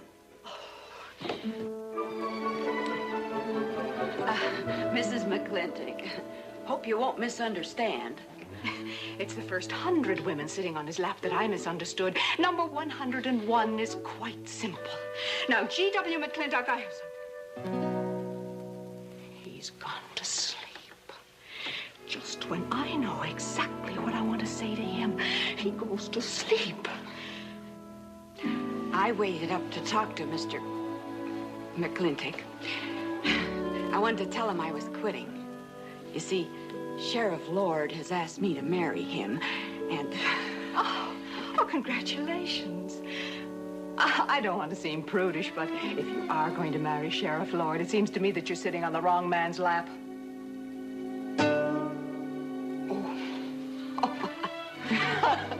Come on, I'll help you upstairs, and we have a long talk about men in general. Ladies, one moment.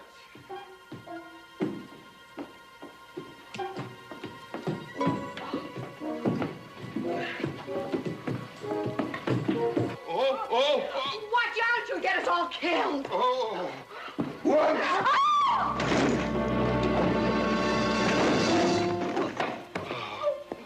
Wait a minute, ladies, till I catch my breath, and I'll get you up those stairs as sure as my name is George Washington McLintock.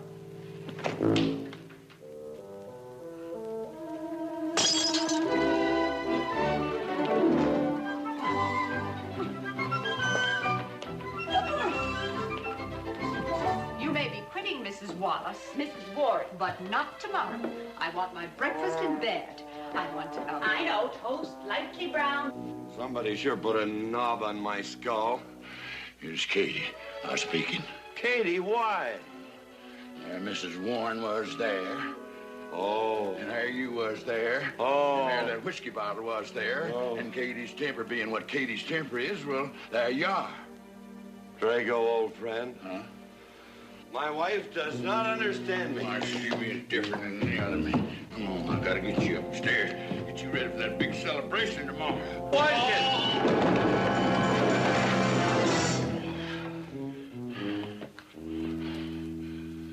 Drago, I am sleeping in the den.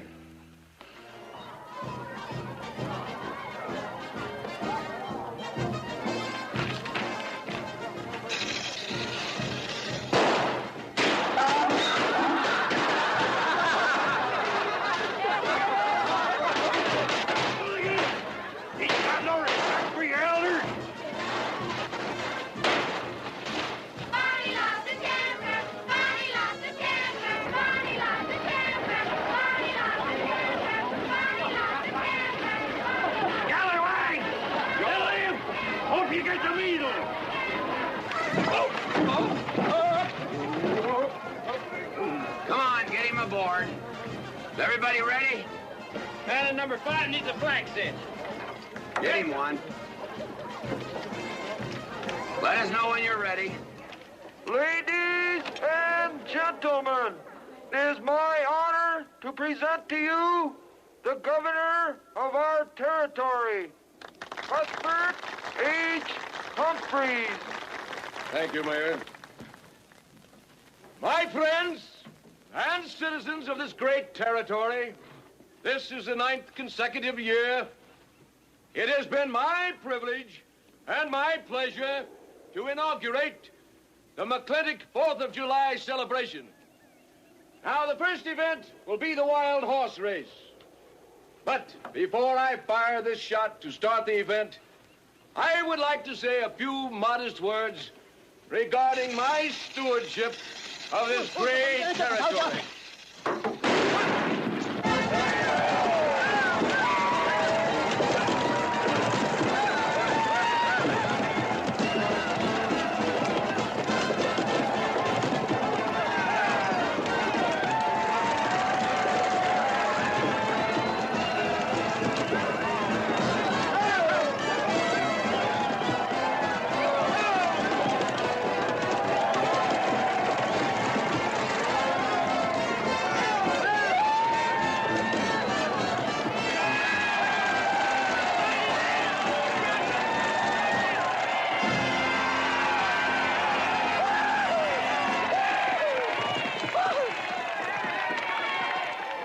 Professor Birnbaum.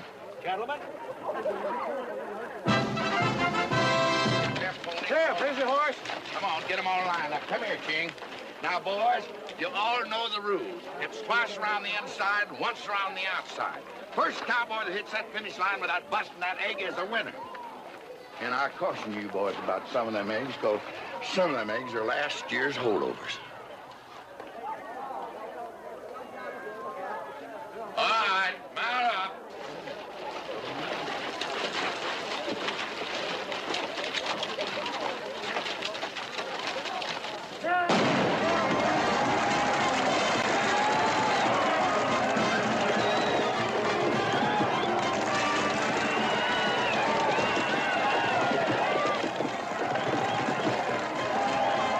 Katherine, my dear, you seem to be enjoying yourself. Oh, yes. This is wonderful. It's the only thing I really do enjoy about this barbaric country, the 4th of July celebration. Well, Katherine, I've been here for 3 days. I haven't heard from you. Is anything wrong? Wrong? Well, I just hope that it hasn't been necessary for you to say anything to GW. What are you talking about?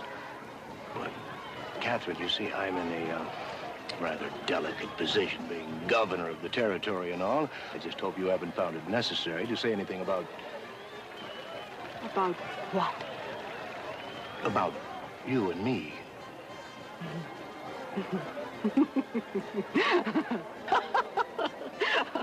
Why, you pompous windbag. Do you think that you're the only man who's ever tried to play patty fingers with me? Who's ever tried to lure me into the moonlight? Well, no, but I... Well, I'm a big girl and I can take care of myself. My husband knows it. I can assure you, Governor, that your reputation is untarnished. Now get out of my way.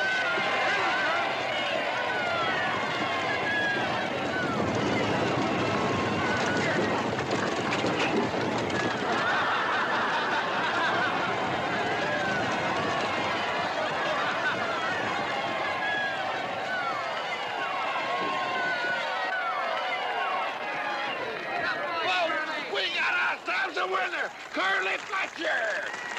Muzzles up, Curly! Give me the egg. Disqualified. Here you go, Curly. GW! You'll never believe what happened over there. What? You smell of beer.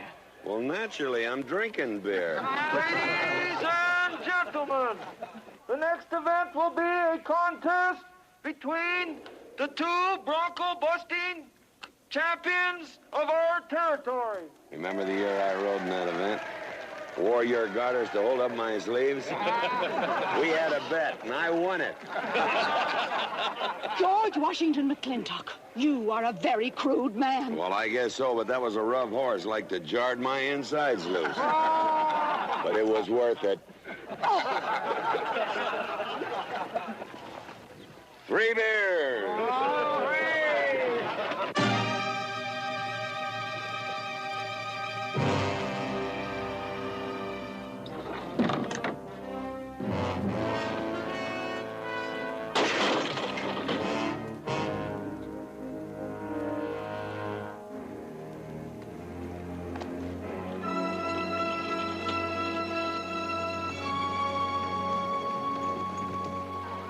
One, two, three.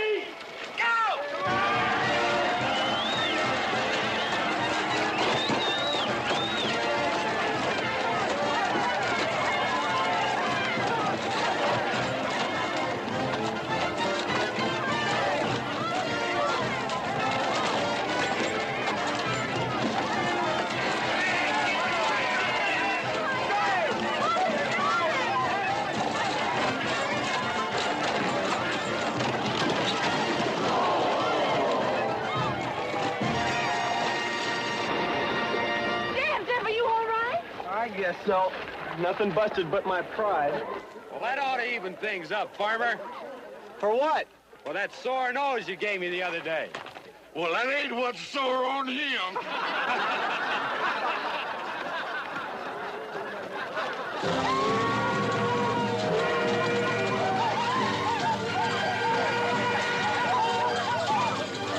Is the cow pony race? The finish line is at the barbecue. So start meandering. Come on.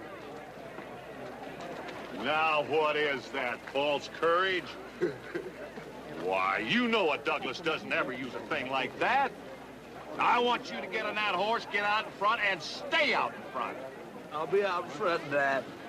All the way. Good boy. Now remember, stay out in front. That Agamemnon's a good horse.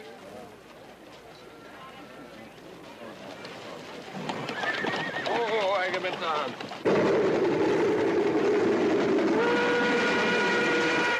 1140 and she's on time. Oh, boy.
Whose idea was this stunt? God doggone it, they're my real books.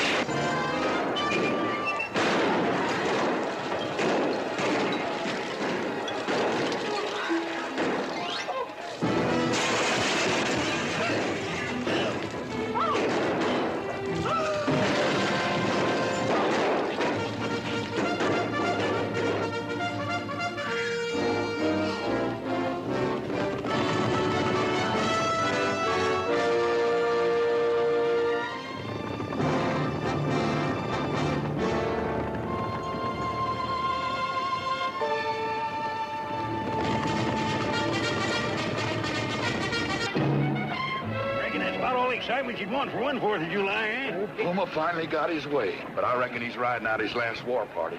We won't get very far. But one thing still has me puzzled. Where did they get the guns? I was wondering the same thing. My kidney's been bothering me. Funny. GW.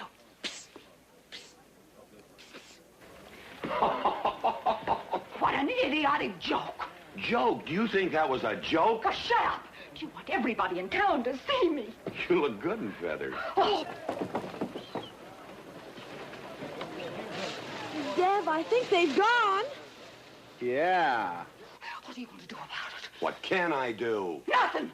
Just like you've always done.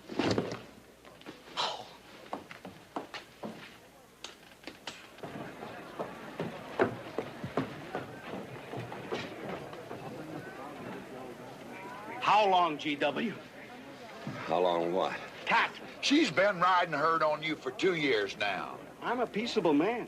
But my father used to say, you raise your voice, it doesn't do any good. It's time to raise your hand. Well, I've been planning to do something about it. I'll have another talk with her. Talk to her?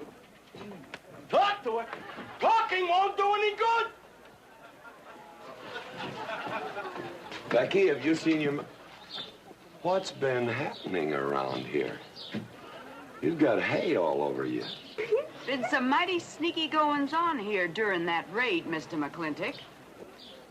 Who was it said only a trollop would kiss a man before they were formally engaged? Oh, but we are engaged, sir. You are? That is, with your permission. Well, you've got it. Oh, Mrs. Warren? I think it's wonderful. I guess this is the only engagement that ever started off of a spanking.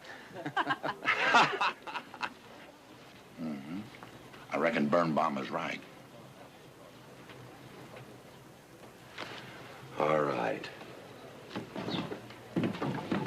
Lord bless us, this is gonna be a great day. Doggone it, folks. Let's don't let a little old Indian raid break up a good barbecue and a rodeo. Yeah, meat sound. Let's go.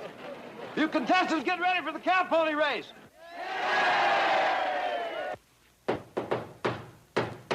Who is it? It's me. Let me in.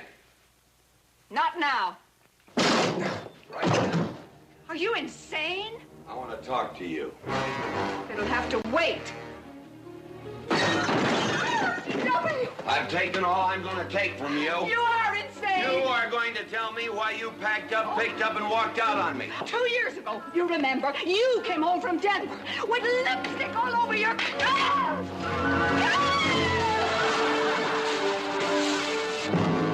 Lipstick on my collar. I've got the shirt to prove it. Who cares? Why, you big...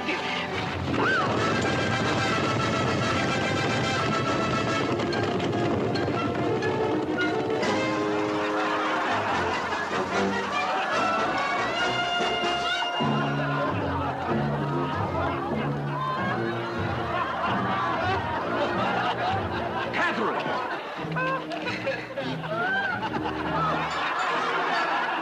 G.W., you are a ruffian. Cuthbert, you are right.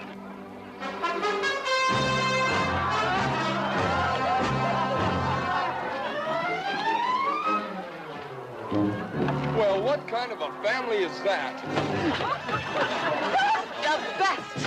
And dangerous, son. Who won the race? Who cares, Negroid? History's being made.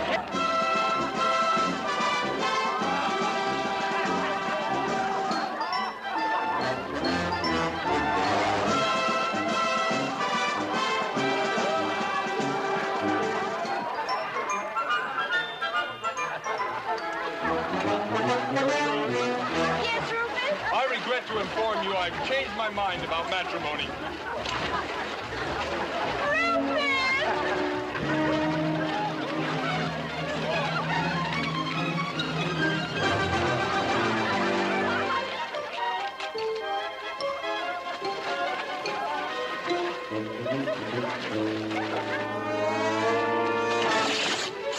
Hey, Mrs. McLaglen!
Oh, Mrs. McLintock, you're all wet.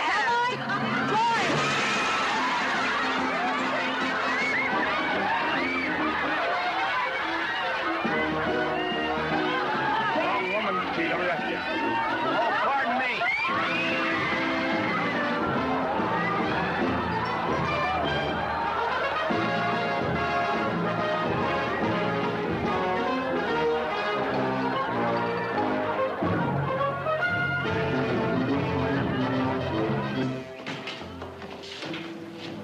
Mrs. McLintock, you setting a new style?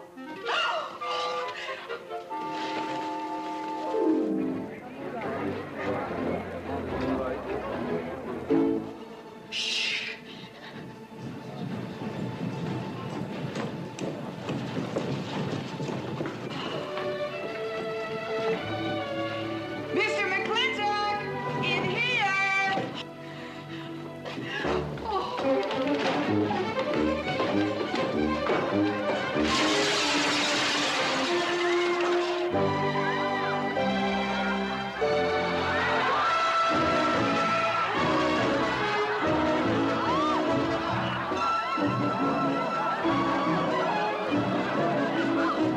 If I ever get through this humiliation, you'll rue the day you ever met me. Oh, belly aching, fight all you want. It won't do you any good. You've been digging those burrs into me for 2 years. Now you're gonna get your comeuppance. Thanks. My father would be proud of you. I'll make you prouder.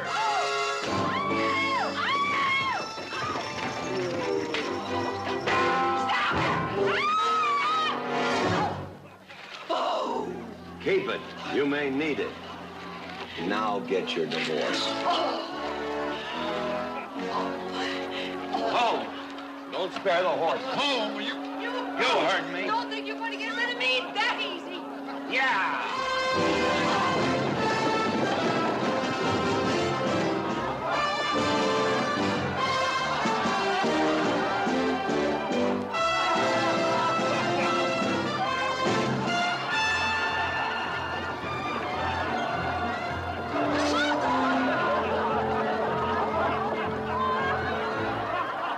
No more living in the capital? No. No more Newport in season? Nope. No more dancing at the governor's ball? No, GW. Happy day! 310 times without a miss. That's a record.